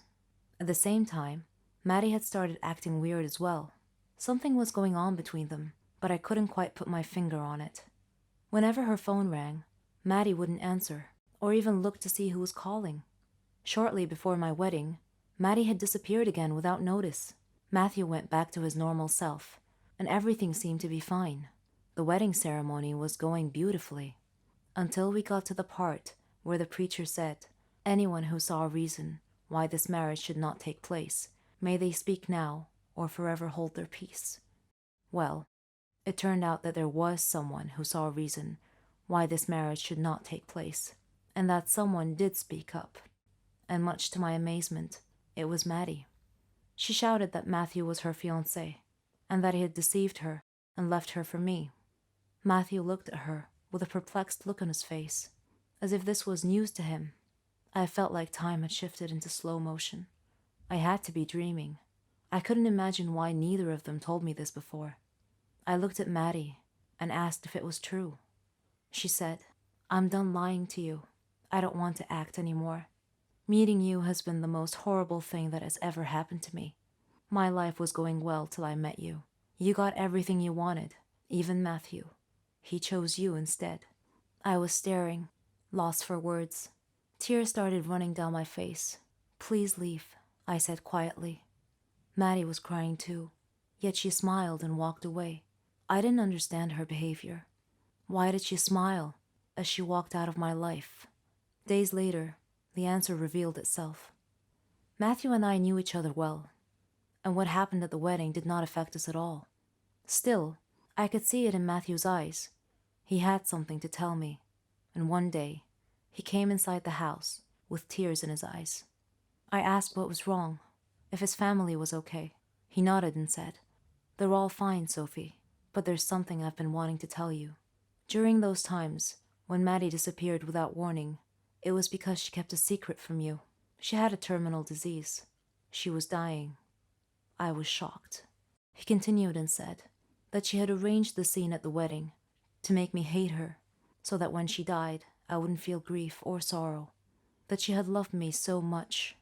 Soon after our wedding day, her disease took a turn for the worst, and she died. I was still standing in shock. He gave me the letter she wrote me. "Dear Sophie, I'm sure that up to this point in time, you didn't understand my strange behavior, my sudden change. It was necessary to protect you from the shock of my death. I had no choice but to make you hate me. Don't be upset with me, dear Sophie. These are the last moments in my life, and I just wanted to tell you that I love you. Forever friends, Matilda." I cried like I never did before. I had lost my best friend. Dear Maddie, now I know the reason for your tearful smile when you left the wedding that day. You are still my one true friend. Not a moment has passed without thinking of you. Forgive me for not being there when you needed me most. You will always be in my heart. I'm a 22-year-old college student and I live with my parents because I refuse to stay at a college dorm and waste my money on the rent, since my campus is in my city. With that being said, my parents have been together since 1985. For the 22 years that I've been living, I have never known my father to entertain other women while he's been married to my mom. He is the best father I could ever ask for. He spoils me and my siblings until this day. My older brother is 25 and my younger brother is 20. He has done and still does so much for my mom and her family.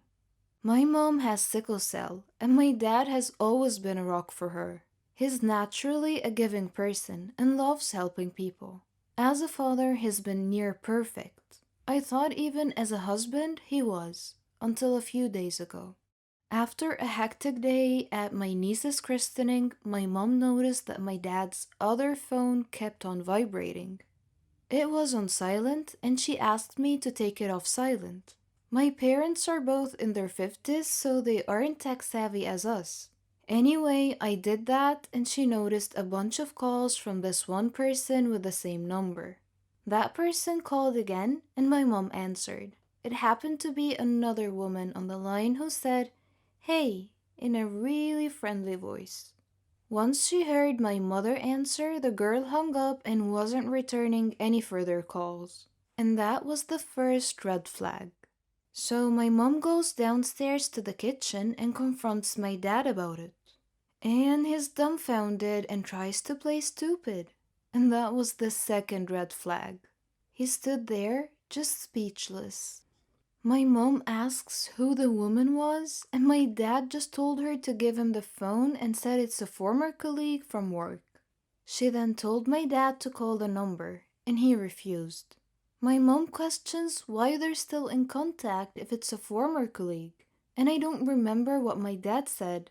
However, I remember my dad deleting that lady's number off his phone and telling my mom that he did it because my mom kept trying to call the number.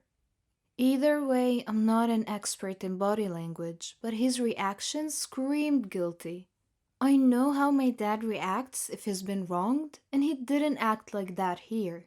He just tried to defuse the situation and make my mother look crazy, like most lawyers do, as if it was helping him in any way. My dad goes off to say that he rarely uses that phone, but yet it was ringing, several times, with a woman on the other line. Some men are so bad at lying. My mom even said that she's seen the same number calling my dad's other phone in the past, but my dad always dismissed it as a work colleague. Ever since then, he's been trying to butter me up and be super nice to me, as if I forgot what happened. I'm so disgusted and broken. Things like this strengthen my idea of never wanting to get married. I just don't believe that men in general are monogamous. It broke me because I always thought my father would never do such thing. People know him as the nice, intelligent guy with the perfect family. He is supposed to drop me off at the airport next week, but I'm contemplating on taking the train there with my luggage instead. I don't think I will ever view him the same way. It's like those movies where a kid finds out that their superhero isn't that crafty after all. I am very overprotective of my family, but I will not side by my father doing my mother wrong, ever. I'm so close to my father, more than my mom, so this is really confusing for me. My mom has been going through a lot. My grandmother has been battling cancer for the past year, and her extended family has turned on her for petty reasons. And to think that my dad and his possible affair being another factor in my mom's pain makes me so angry. My dad knows what she's going through. Why are men like this? Don't get married if you don't see monogamy in the long run. It's that she told me that she can't sleep and wants to get to the bottom of this. She even said she will pull up at his workplace and ask the managers for the ladies' address. That's how angry my mom was. I love my dad, but I don't think I will ever look at him the same again. I am addicted to food. I suffer a lot. I need help. I've tried to give up, but I fail every time. Hamburgers. Who can give up eating hamburgers, especially with barbecue sauce? I didn't mind this kind of addiction, but I'm getting ahead of myself. Let me begin by introducing myself. I am Patricia, 15 years old, living with my parents and my brother. I lead a quiet life. No interests, no hobbies, except for eating, that is. Food is my faithful friend. It never leaves me. It is my partner, my soulmate. But having food as your soulmate has insidious side effects. A dark side, if you will. It denies me a healthy life, robs me of the energy to play, and causes me to sleep excessively. I would much rather stay at home with a bag of potato chips than go out and exercise. My soulmate ultimately betrayed me, though, last Thanksgiving at my granny's home. She lives in a state nearby. Granny was a clever doctor and an excellent cook at that. She could conjure up something really delicious. On that day, she had prepared barbecue turkey with nuts and other secret recipe ingredients. The taste was so great, as if it had descended from heaven itself. I felt like I was fighting a food war, and I had to win at all costs. I ate and ate and ate. I don't know why, but I just couldn't control myself. I attacked that turkey like it was the last on the planet. But every culinary war with a worthy adversary, such as the barbecued turkey, has its own unique type of casualties. Suddenly, I found myself unable to breathe. I fell to my knees and passed out. The turkey had won. I woke up later in the hospital, though, still clinging to an unfinished turkey leg. The doctor told me that I was gaining way too much weight. He said that I should be put on a diet. Diet? Man, how I hated that word. It hung over my head like the sword of Damocles. It meant depriving me of my passion, my reason for living. I considered eating vegetables in small amounts to be the worst form of cruel and unusual punishment, the worst form of torture imaginable. Imagine thinking of a wonderful, greasy, cheese-laden pizza with all the toppings and then suddenly opening your eyes to find a healthy green salad bowl. But I had reached a turning point in life. One day, My brother was playing on the street, while I was sitting at home gazing longingly at a tempting piece of cheesecake, just sitting there, taunting, daring me to eat it. I struggled mightily to resist the urge, but in the end I succumbed and wolfed it down like a starving animal. Shortly afterwards, I began feeling dizzy, but I was unable to call for help this time, and then I passed out again. I was taken to the hospital. While lying in the hospital bed, half conscious, I overheard the doctor say to someone, "She needs to stop eating or it will be the death of her." I thought to myself, "Whoa, death?" So I made up my mind right then, right there. I resolved to fight a new war, a war against my appetite. On our way back home, I told my father that I wanted to see a nutritionist. He was delighted to hear that. Later, at the clinic, the doctor welcomed us in. She told me how to overcome my eating fetish. She gave me a strict diet regimen with a schedule full of healthy meals. I kept telling myself that winning this war was possible. I simply had to be patient and persevere. I stuck to the strict diet and did some physical workouts. My parents supported me wholeheartedly. I was enthusiastic. I can totally do this. A week passed quickly, and I eagerly visited the doctor to receive some good news. When the doctor weighed me and told me that my weight hadn't changed at all, I was crestfallen. She looked at me and asked me, how was this possible? I told her I didn't know, because I was following her diet thoroughly, though it did require a tremendous effort on my part. Another week passed, and again I went to the doctor. The results were the same. She said to me, "Patricia, are you sure you're following the diet I prescribed for you?" I said yes. She sat there wondering. Then she told me with a puzzled look on her face, "It's odd, but your weight is increasing, not decreasing." This unexpected piece of news mystified me. Another week passed. No change.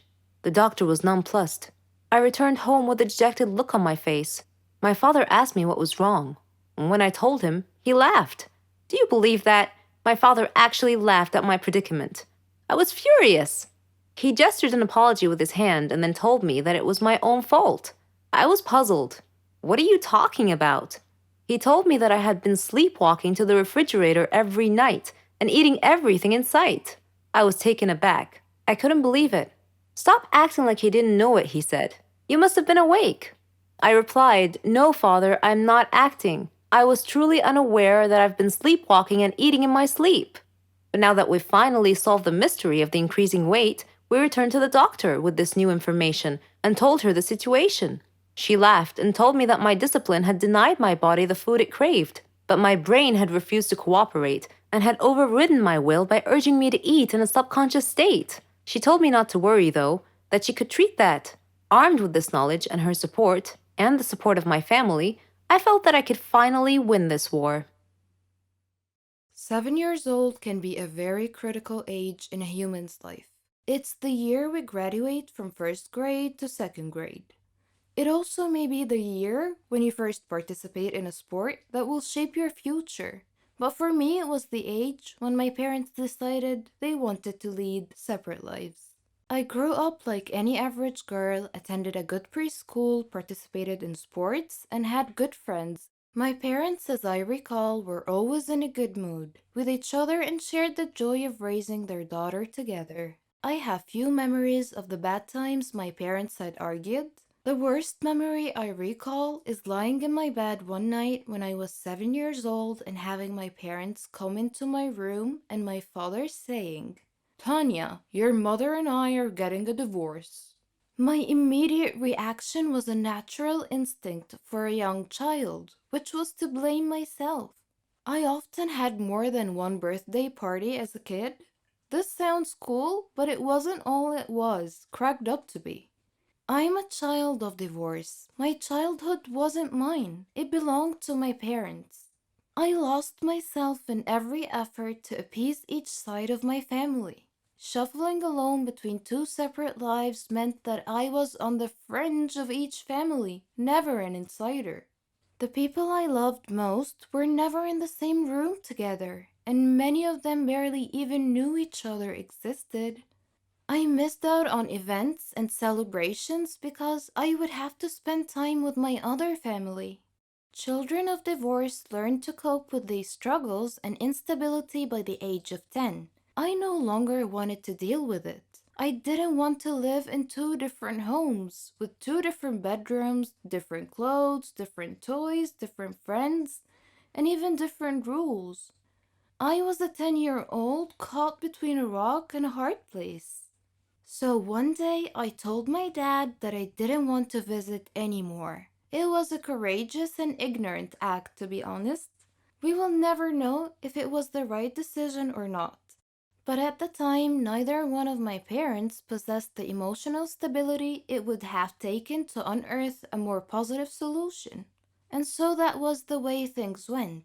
The power struggle that had lain dormant between my parents erupted again, and this time it was directed at me.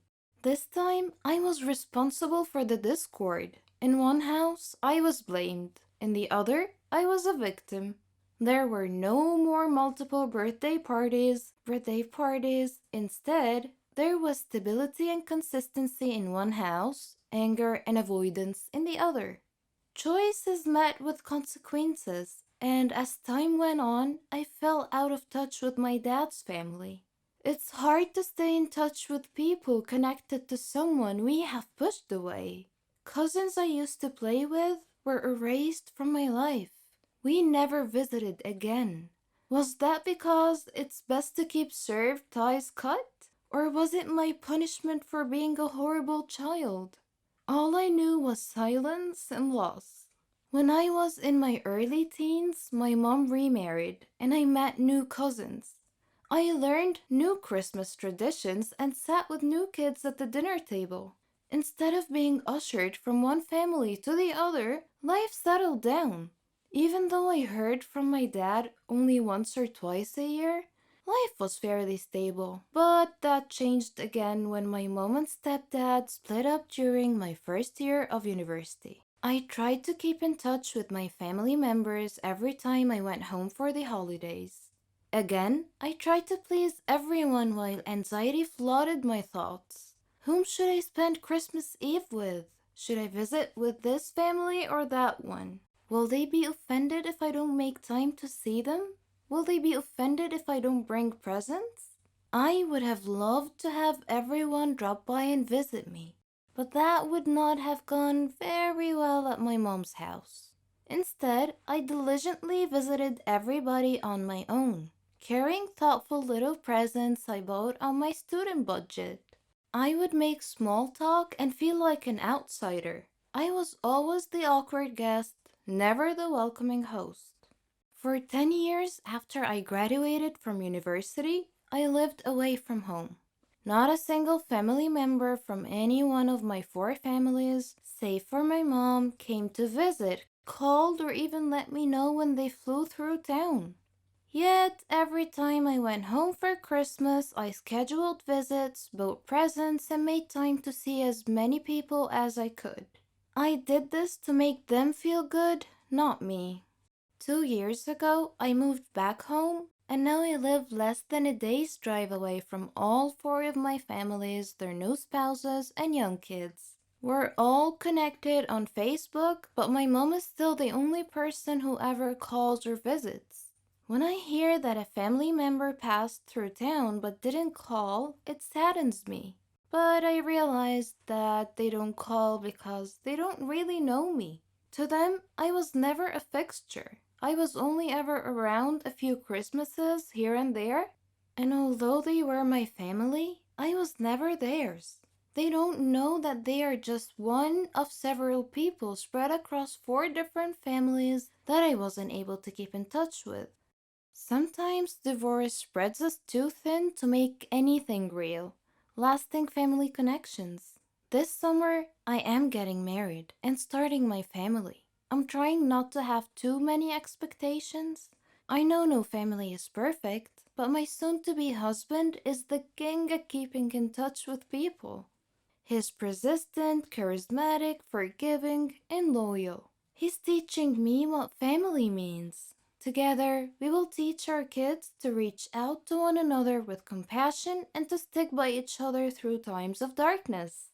I'm looking forward to joy and friendship with my new family, and I plan to do everything I can to stay married. Hey, my name is Anne. It was the summer break before college, and as a graduation kind of celebration and before each and everyone went to a different college, my best friends and I decided to go on a fancy summer vacation to one of the most beautiful places on earth. At least that's what I think, to Hawaii. I was in my room daydreaming about wearing those cool coconut bras while enjoying an exotic juice, maybe even doing a hula dance, and then my best friend Kim called and burst my coconut bubble. She suggested that since we're off to a whole new stage of our lives, we may as well get a complete makeover. I thought she meant we should go shopping or something, but no, she said we should go to the hair salon and get new haircuts and maybe even dye our hair. I admit that I was overly excited about the whole thing, so I said yes. My normal hairdresser was on annual leave. She has always cut my hair exactly how I describe it. I love her. However, she has been gone for a while, and we couldn't wait any longer for a haircut, so I made an appointment with another hairdresser at the same salon. On a side note, Kim is blonde, while I'm a brunette. I know this info might not sound useful, but it will come in handy throughout the story. Kim and I drove to the hair salon. The place looked extra fancy, the kind of place you would trust. We went inside all giggly like we were 12. We were actually 18 at the time. Anyways, we were greeted by a really nice lady. That lady said that Kim should get highlights and I should go for the same, plus going blonde. I was skeptic, but who cares? It's summertime. The lady put bleach all over my head and went to do Kim's hair. So, after 15 minutes, my scalp started burning like crazy. So I called the nice lady and she said it was time to wash the bleach. As she was washing my head, her smiley face went poker. Chunks of my now orange hair were all over the sink. Kim looked at me and her eyes got as big as my head. The lady asked me not to freak out and that she could cover the bald spots with a really short haircut. So I showed her a picture of exactly how I wanted to look like. And so she started cutting my hair. So far, so good. Then she snips a huge section out of the front of my hair, saying that she was framing my face. At this point, it was too late to say anything. The haircut was just hideous. Not me at all, and especially not what I asked for. So I told her that I hated it. She felt really bad, and I started to tear up because it was seriously so ugly. And now that I was stuck with a really bad haircut, I tried to calm myself that maybe the color will turn out okay. And then she put the dye on my hair, and it turned my hair green. The only solution now was to become a redhead, and that was just a no for me. I don't have the complexion of a redhead. Our boyfriends were actually going to pick us up from the salon, and just imagining the look on Nick's face made me cry and laugh at the same time. Rachel played it really cool, and even her highlights did not go so well. But that incident was just one of a kind. I ended up with the weirdest hair color ever. It was like I was half mermaid, half dragon. This did not stop us from enjoying our summer break, though. It was actually a good source of jokes for a long, long time. Could you live with yourself if you found out your whole life turned out to be a lie? That you are not who you thought you were? My story may strike you as a silly Hollywood drama, but every word of it is true, I swear. My name is Tasha, and I am 19 years old. I'm in the 12th grade, and I live with my family in a posh mansion. I was an only child, so my parents spoiled me by giving me everything I could ask for. Love, protection, the finest education, material things.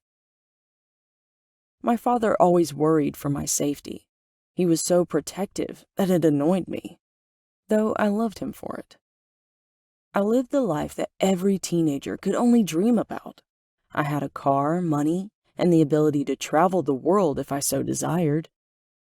The only strain on my existence, as it were, was when I discovered a secret about my life, which is what this story is about. It was the first day of a new school year. The school day was over, and I was walking home with my friends when I noticed a woman standing across the street. She was watching me closely, as if she knew me. Perhaps I resembled one of her friends or relatives. This situation repeated itself on many occasions. Her stalking of me made me feel uneasy, even though she didn't look threatening in the least. So one day, I decided to exit out of the back side of the school instead of the front side. Then I peeked around the corner of the school building to observe her. She was scanning the exiting students carefully, one by one. She looked annoyed that she couldn't find me. Then I sneaked around behind her and tapped her on the shoulder. When she turned around and saw me, her face lit up with joy. I told her that I had seen her watching me every day and asked her why she was doing so. It seemed that she wanted to burst into a lengthy conversation, but instead she stopped herself and calmly handed me a letter. Then she began crying and left me quickly. I resisted opening the letter until I got home, sat down, and got comfortable. Then I proceeded to open the letter. It contained a calendar date and a simple note. Research this date and you will know everything. I browsed the internet for events that happened on that date. There were many hits. One hit was a news article about a woman who had killed her husband. Her husband had been constantly abusing her and her baby girl, so the woman had sold her daughter to a rich man to protect her life. When her husband discovered what she had done, he began beating her severely, and in self-defense, she killed him. I was shocked to read that the rich man she had sold the baby to was none other than my dad. I felt like I was in an Asian Indian movie. I'm in a quandary as to what I should do. Do you have any suggestions? Any advice? Please. Emily and I became best friends during junior year of high school. We bonded over a similar love of acting. We were both in the theater program, hung out in the same groups, and had classes together. It just seemed so easy to be best friends. Things got complicated when it was time to move on to college. We didn't go to the same university, but we were still pretty close as friends. We texted a lot about what was happening in our lives, and when I needed advice, she was the first person I talked to. I had a tough time transitioning from high school, where everything seemed to come so easily to me. College was a completely different place for me, and she was the only one I talked to about it. Freshman year, I saw her every other month. She was so close that we could still try and find time to hang out together. I didn't have many friends, so it was easier to give her my free time. I didn't mind, she was my best friend. Sophomore year was the same. Only I had my life in order this time. I wasn't struggling in my classes, but my social life was still the same. I had few friends that I actually hung out with, and I was okay with that because I had her. We talked and texted about everything, and I vented all my worries and frustrations to her. If it weren't for her, I wouldn't have survived those first 2 years. I don't really remember what happened last summer before junior year, but I guess that's when I decided I needed to come out of my shell and enjoy my college years. My junior year began and I met new people who I came to really enjoy being around. They lived in the dorms in the same hall as me, so it was so easy to just hang out with them even if it was until 2 a.m. And we had classes early the next day. I gave them more of my time and I didn't even realize that I had put my relationship on hold with my best friend. I didn't find out until I tried talking to her and she wouldn't respond. I found out later from my sister, who was also good friends with her, that they had talked about how I was ignoring her. She would text and I wouldn't respond. She would try to talk to me and I was too busy. I didn't really remember doing any of that. I had the thought that I was pretty consistent and always responding. I had grown attached to my new friends. They had become basically a part of my everyday life, and I had unconsciously replaced her. The last 2 months of our friendship, I had tried to talk to her and fix things, but it was useless. It was the end of the semester, so we were both stressing over finals and family stuff, so we wouldn't really talk. We finally talked during winter break. I had no excuse for what I had done, and when she called, I told her I never wanted to lose her. Our friendship ended that day. I sat in my room and cried for a while, thinking about the great person I had just lost. I felt guilty for what I had done. I had moved on without telling her, and that's where I messed up. Later that night, I came to a decision that from now on, I wouldn't take friendships so lightly, even if they were long distance. She was a very important part of my life, and I regret letting her go. I hope one day I have the courage to let her know how important she was to me. She did so much for me, even if it was a simple text to see how I was. I still hold hope that one day we can be friends again. That's not the whole story, though. Emily lent her ears to a group of girls, and instead of trying to get me back to my senses, she let someone steal her from me. I was so ready to try to make things up until I heard her side of the story. I just want to give her a giant thank you. And yes, I was bitter. So very bitter when I found out the real reasons as to why my best friend wasn't talking to me as much. I was mad at her and I blamed her for everything. I blamed her for the lost times that I had with her. For the memories, I regretted everything, from the money to the borrowing of clothes to the simple things like helping around the house because it was all nothing but wasted time. I blame you, Emily. I want her back. I want my best friend back in my life and doing things with me such as makeovers, going on trips, double dates, shopping together, things that normal best friends do. But I couldn't because Emily chose to be with other friends. I don't need her. She chose to leave me. She chose not to be my friend after this girl decided to run her mouth and tell little lies. Emily ended our friendship. The other girl only played a part in it. Emily took her in though, and I have to thank her for that. She must not have been a true friend if, in her eyes, she could up and leave with no real reasoning behind it, or an explanation. How can someone just forget that someone in their life once existed? It's cruel to do that to a human being. Human beings are made to feel wanted, which that is not it. And as for the girl who stole my best friend, please make sure you're there for her when she and her boyfriend go through a tough time together. Make sure you're there to talk to her when she's having doubts about college, or even if her family is nagging at her. Make sure you're there for her makeover sessions, shopping sprees, or just movie nights. Hold her when she cries over Beauty and the Beast. Just be the best person you can for her. I know that she needs it more than ever, because that is what she deserves. I really don't think I will ever be over this. She left me over a stupid reason for something you caused. And it's okay. You live and learn. Someone once said, some people may leave, but it's not the end of your story. It's the end of their part in your story. I'm always going to treasure our friendship, even though things weren't just meant to be. Your best friend is your best friend for a reason, and it should not end in the way mine did. Remember all the moments that you had, because one day you may outgrow each other or move on to other things. Some people live their lives not fully appreciating what others do for them. They start taking things for granted, thinking that that's exactly how it's supposed to be.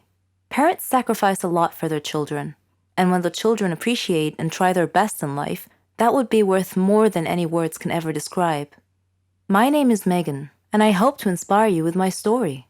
I lived with my father and my sister Marlene after the death of my mother, who died from an illness. Though I was only 18 at the time, I became responsible for taking care of the whole family. I did everything for them: cooking, cleaning, washing. My father was a great man, and he did his best to make us happy. I supported both my sister and my father. We faced everything together. There was one more person in my life, my neighbor, Dave. We practically grew up together, and our dreams grew with us. He knew everything about our circumstances and supported me often. He proposed to me and we got engaged. Dave chose a flat near my family so we would be close to them. That was very thoughtful of him. We got married and started our lives. I was determined to finish college, and Dave helped me in every way that he could. He proved to me every day how responsible and considerate he was. One day, while cleaning the house, my heart started beating rapidly, and I couldn't breathe well. I was barely able to call out to Dave, who came immediately when he heard me cry for help. I had had this symptom before, when I was younger, but I never told my father, because I didn't want to worry him. Dave took me to the hospital, where a doctor said that I had a serious heart condition. And not just that, I was pregnant too. Pregnancy and a heart condition do not make a good combination, so we had to choose between the baby's life and mine. My father and Dave asked me to abort the child. Though they tried really hard to persuade me, I resolutely refused. I agonized a lot during my pregnancy. They were also worried for my safety. My father and Marlene left their flat to come and live with me, and Dave cut back on his working hours to stay with me. When the day came, they took me to the hospital. The doctor checked the condition and said that it was too serious, that I wouldn't be able to survive the childbirth. My family and I were shocked. I held Dave's hand and told him that I was strong enough to make it. Dave hugged me and cried. I was so afraid, but I did my best to hide it. I said to my baby, "I'm trying the best I can. I'm fighting so that both of us could have a life. Know that I love you, and I know that you'll grow up to be very successful, but you'll also be caring and kind." We lived with a monster who knew no mercy. He would hit and insult us all the time. I wished him dead on a daily basis. He would kick me out of the house often. But as we all know, there comes a turning point in everyone's life that either ends in success or tragedy. Oh, I forgot to introduce myself. My name is Lara. I am the middle sister among 4 siblings. We lived with a cruel father, whose bad behavior had long erased any kind memories we may have once had for him. Our mother was kind, lovely, and responsible. She used to take care of us in every way, but she finally had to abandon us because she just couldn't take any more of father's abuse.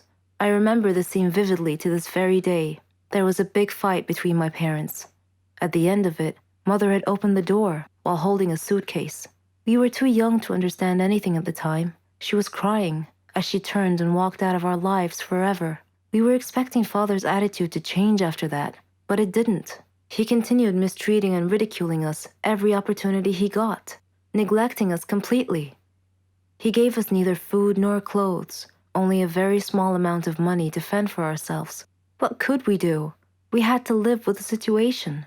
He would often return home drunk at midnight. Scared, we'd stay quiet in our rooms. The only bright spot in our lives was our dear brother Philip. He was father's favorite son, which caused us to depend on Philip to get anything we need, like money or other necessities. Philip was so funny. He could make us and even father laugh. He had a way with father and could usually manipulate him to protect us a little. We all loved Philip. He was the only sunshine in our miserable, gloomy existence. One day, we woke up in the middle of a stormy weather. We turned on the TV and listened to the news. It said the bad weather had spawned a huge tornado. It was heading our way. They advised people to stay inside. We all looked at each other, knowing full well that our old worn-out roof could not withstand the tornado. Philip said he needed to talk to father. After he knocked and entered father's room, we heard father shouting at Philip. Philip had a look of fear on his face. Father then shouted, "If anyone wants to fix anything at home, then he is welcome to, but I will not fix anything." Philip gasped and said, "But Dad, it's a big tornado." Father then grabbed Philip by the collar and pulled him up close, saying, "Then you go fix it." Philip was so afraid he couldn't swallow. Father dragged Philip to the backyard. He brought nails, wood, a hammer, and a long ladder.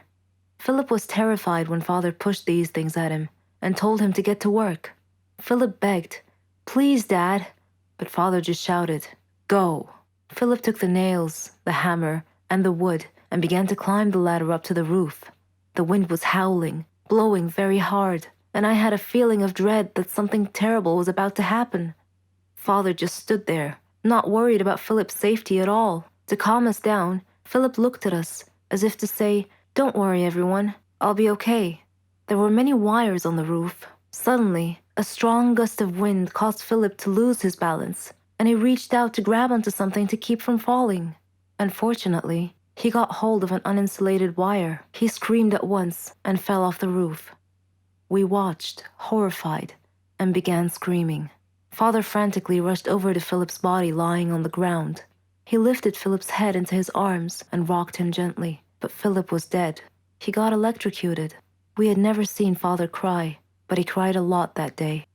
At Philip's funeral, we all stood and looked at the photo, showing Philip smiling like an angel. Father hugged us as a group and said, "Please forgive me, kids. I'm so sorry. I didn't realize that I loved you all so much. I'm so sorry for not being a good father." We believed him. We hugged him back. He was being sincere with us for once. From that point on, he was a changed man. He gave us everything: love, attention, money. Now we love our home and our lives. I can finally say truthfully, with all my heart, I love you, Daddy. This is Tina, and this is a story about me and my biological mother.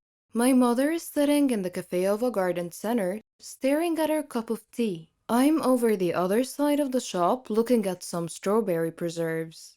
I want to attract her attention, but the word mom sticks in my throat. I use it so infrequently. Instead of calling out, I just walk over and show her the jam. Ever since I left home 15 years ago, the relationship between my mother and me has worsened. In hindsight, it was never very good to start with, but it's taken 15 years of counseling and soul searching to realize that. The fact of it is that my mother and I don't like each other much. We don't hate each other, we're just sort of indifferent. There, I've said it, indifferent. Saying it feels like committing some sort of crime. My mother and I live hundreds of miles apart. And in the case of most of my friends, this should mean that visiting home should be a time of joy and excitement. Instead, they are weekends of tense, polite conversation, both of us desperately searching for something in common to talk about. And that is usually what she's currently watching on television. As a 20-something woman, I'm constantly surrounded by reminders that my mom should be my best friend. Advertising aimed at my demographic features glamorous, youthful mothers going to the salons with their best friend daughters. Because it's all so alien to me, I tend to become a little bit fixated. I tend to look beyond the principal plot lines of films and become obsessed with the parts that involve a mother and a daughter for a large, loving family headed by a quirky matriarch. When the film Mamma Mia came out, I went to see it with a girlfriend for a bit of a laugh. It was mainly about love affairs between Meryl Streep and her exes. As I watched, I was as always bewildered by the apparently natural bond that mothers and daughters have on screen. Another film. It's complicated, again with Meryl Streep, has a plot that hinges on her post-divorce relationship with her ex-husband. But the highlights for me, the way her children clustered around her and the way she reacted when they all came back to visit. Though I know it's not just on screen. My friend Susie has the same exact sort of relationship with her mom. It baffles and fascinates me. They talk every single day, sometimes more often, and tell each other everything. I didn't have an unhappy upbringing. I wasn't a happy child, but that wasn't down to child abuse or neglect. I was well-clothed, fed, and I even had ballet lessons. I went to university, paid for by my parents, and I knew, and I still know, that there's always somewhere to stay if I need to. But my mother and I never had the sort of closeness I saw in my friends' relationships. They would go shopping or share secrets. They would tell their moms things about their lives. The one time I tried to ask my mother about her teenage years, she told me to mind my own business, and so I did. I grew up minding my own business, and she minded hers. I left home as soon as possible and met my now husband at university, and he quickly stepped into the role of best friend and emotional support giver. I made enduring friendships, most of which I believe to be unconditional. Most of my friends believe me to be a loving and caring individual, and I know I could turn to any one of them in an emergency, and them to me. Yet, I cannot remember the last time my mother and I hugged, even though I hug my friends all the time, and the very thought of it makes me cringe. My mother is the last person I go to in a crisis. She is certainly the last person to whom I would tell a secret or a problem. And if I'm honest, I don't need to anymore, as I have my own friends now. But my lack of a close friendship with her bothers other people a lot.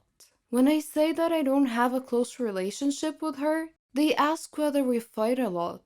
But no, I don't recall ever having a fight with my mother.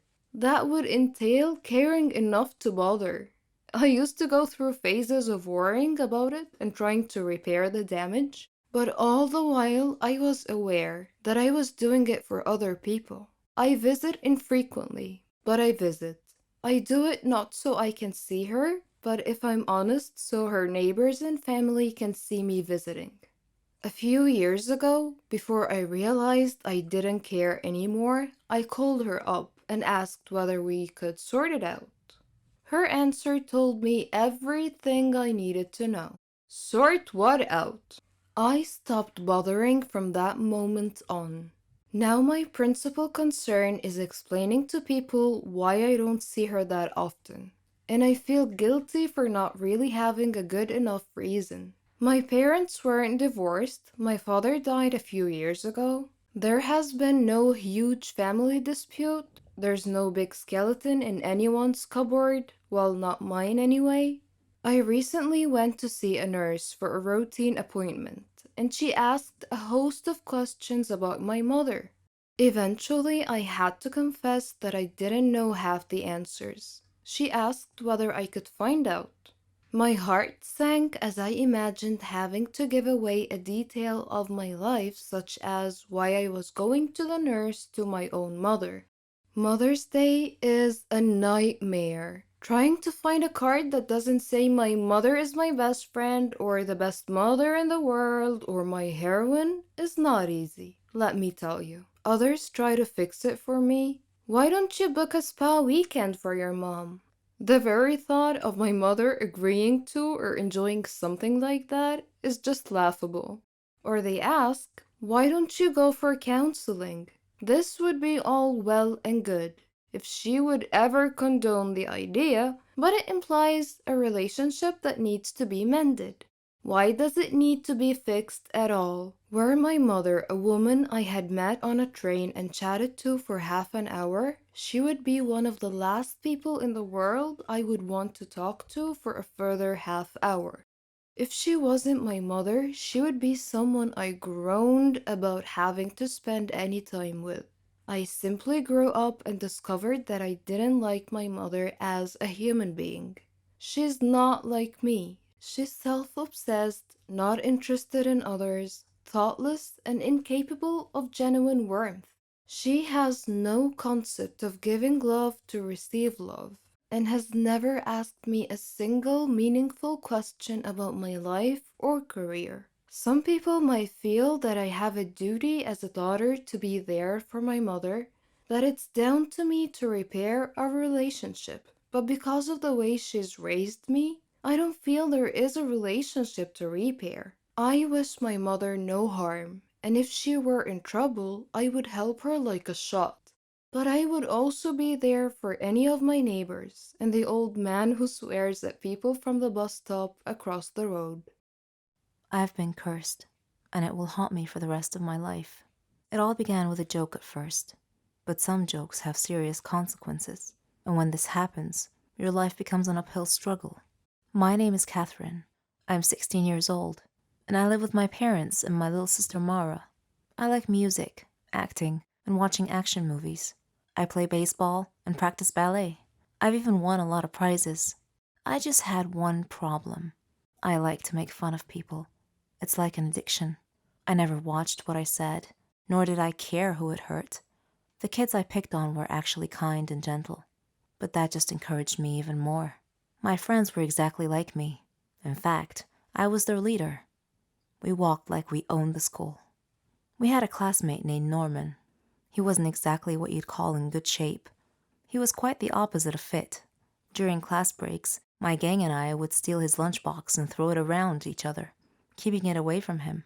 We watched him run trying to catch us, but he'd stop halfway, The extra weight didn't help him, and he'd quickly run out of breath.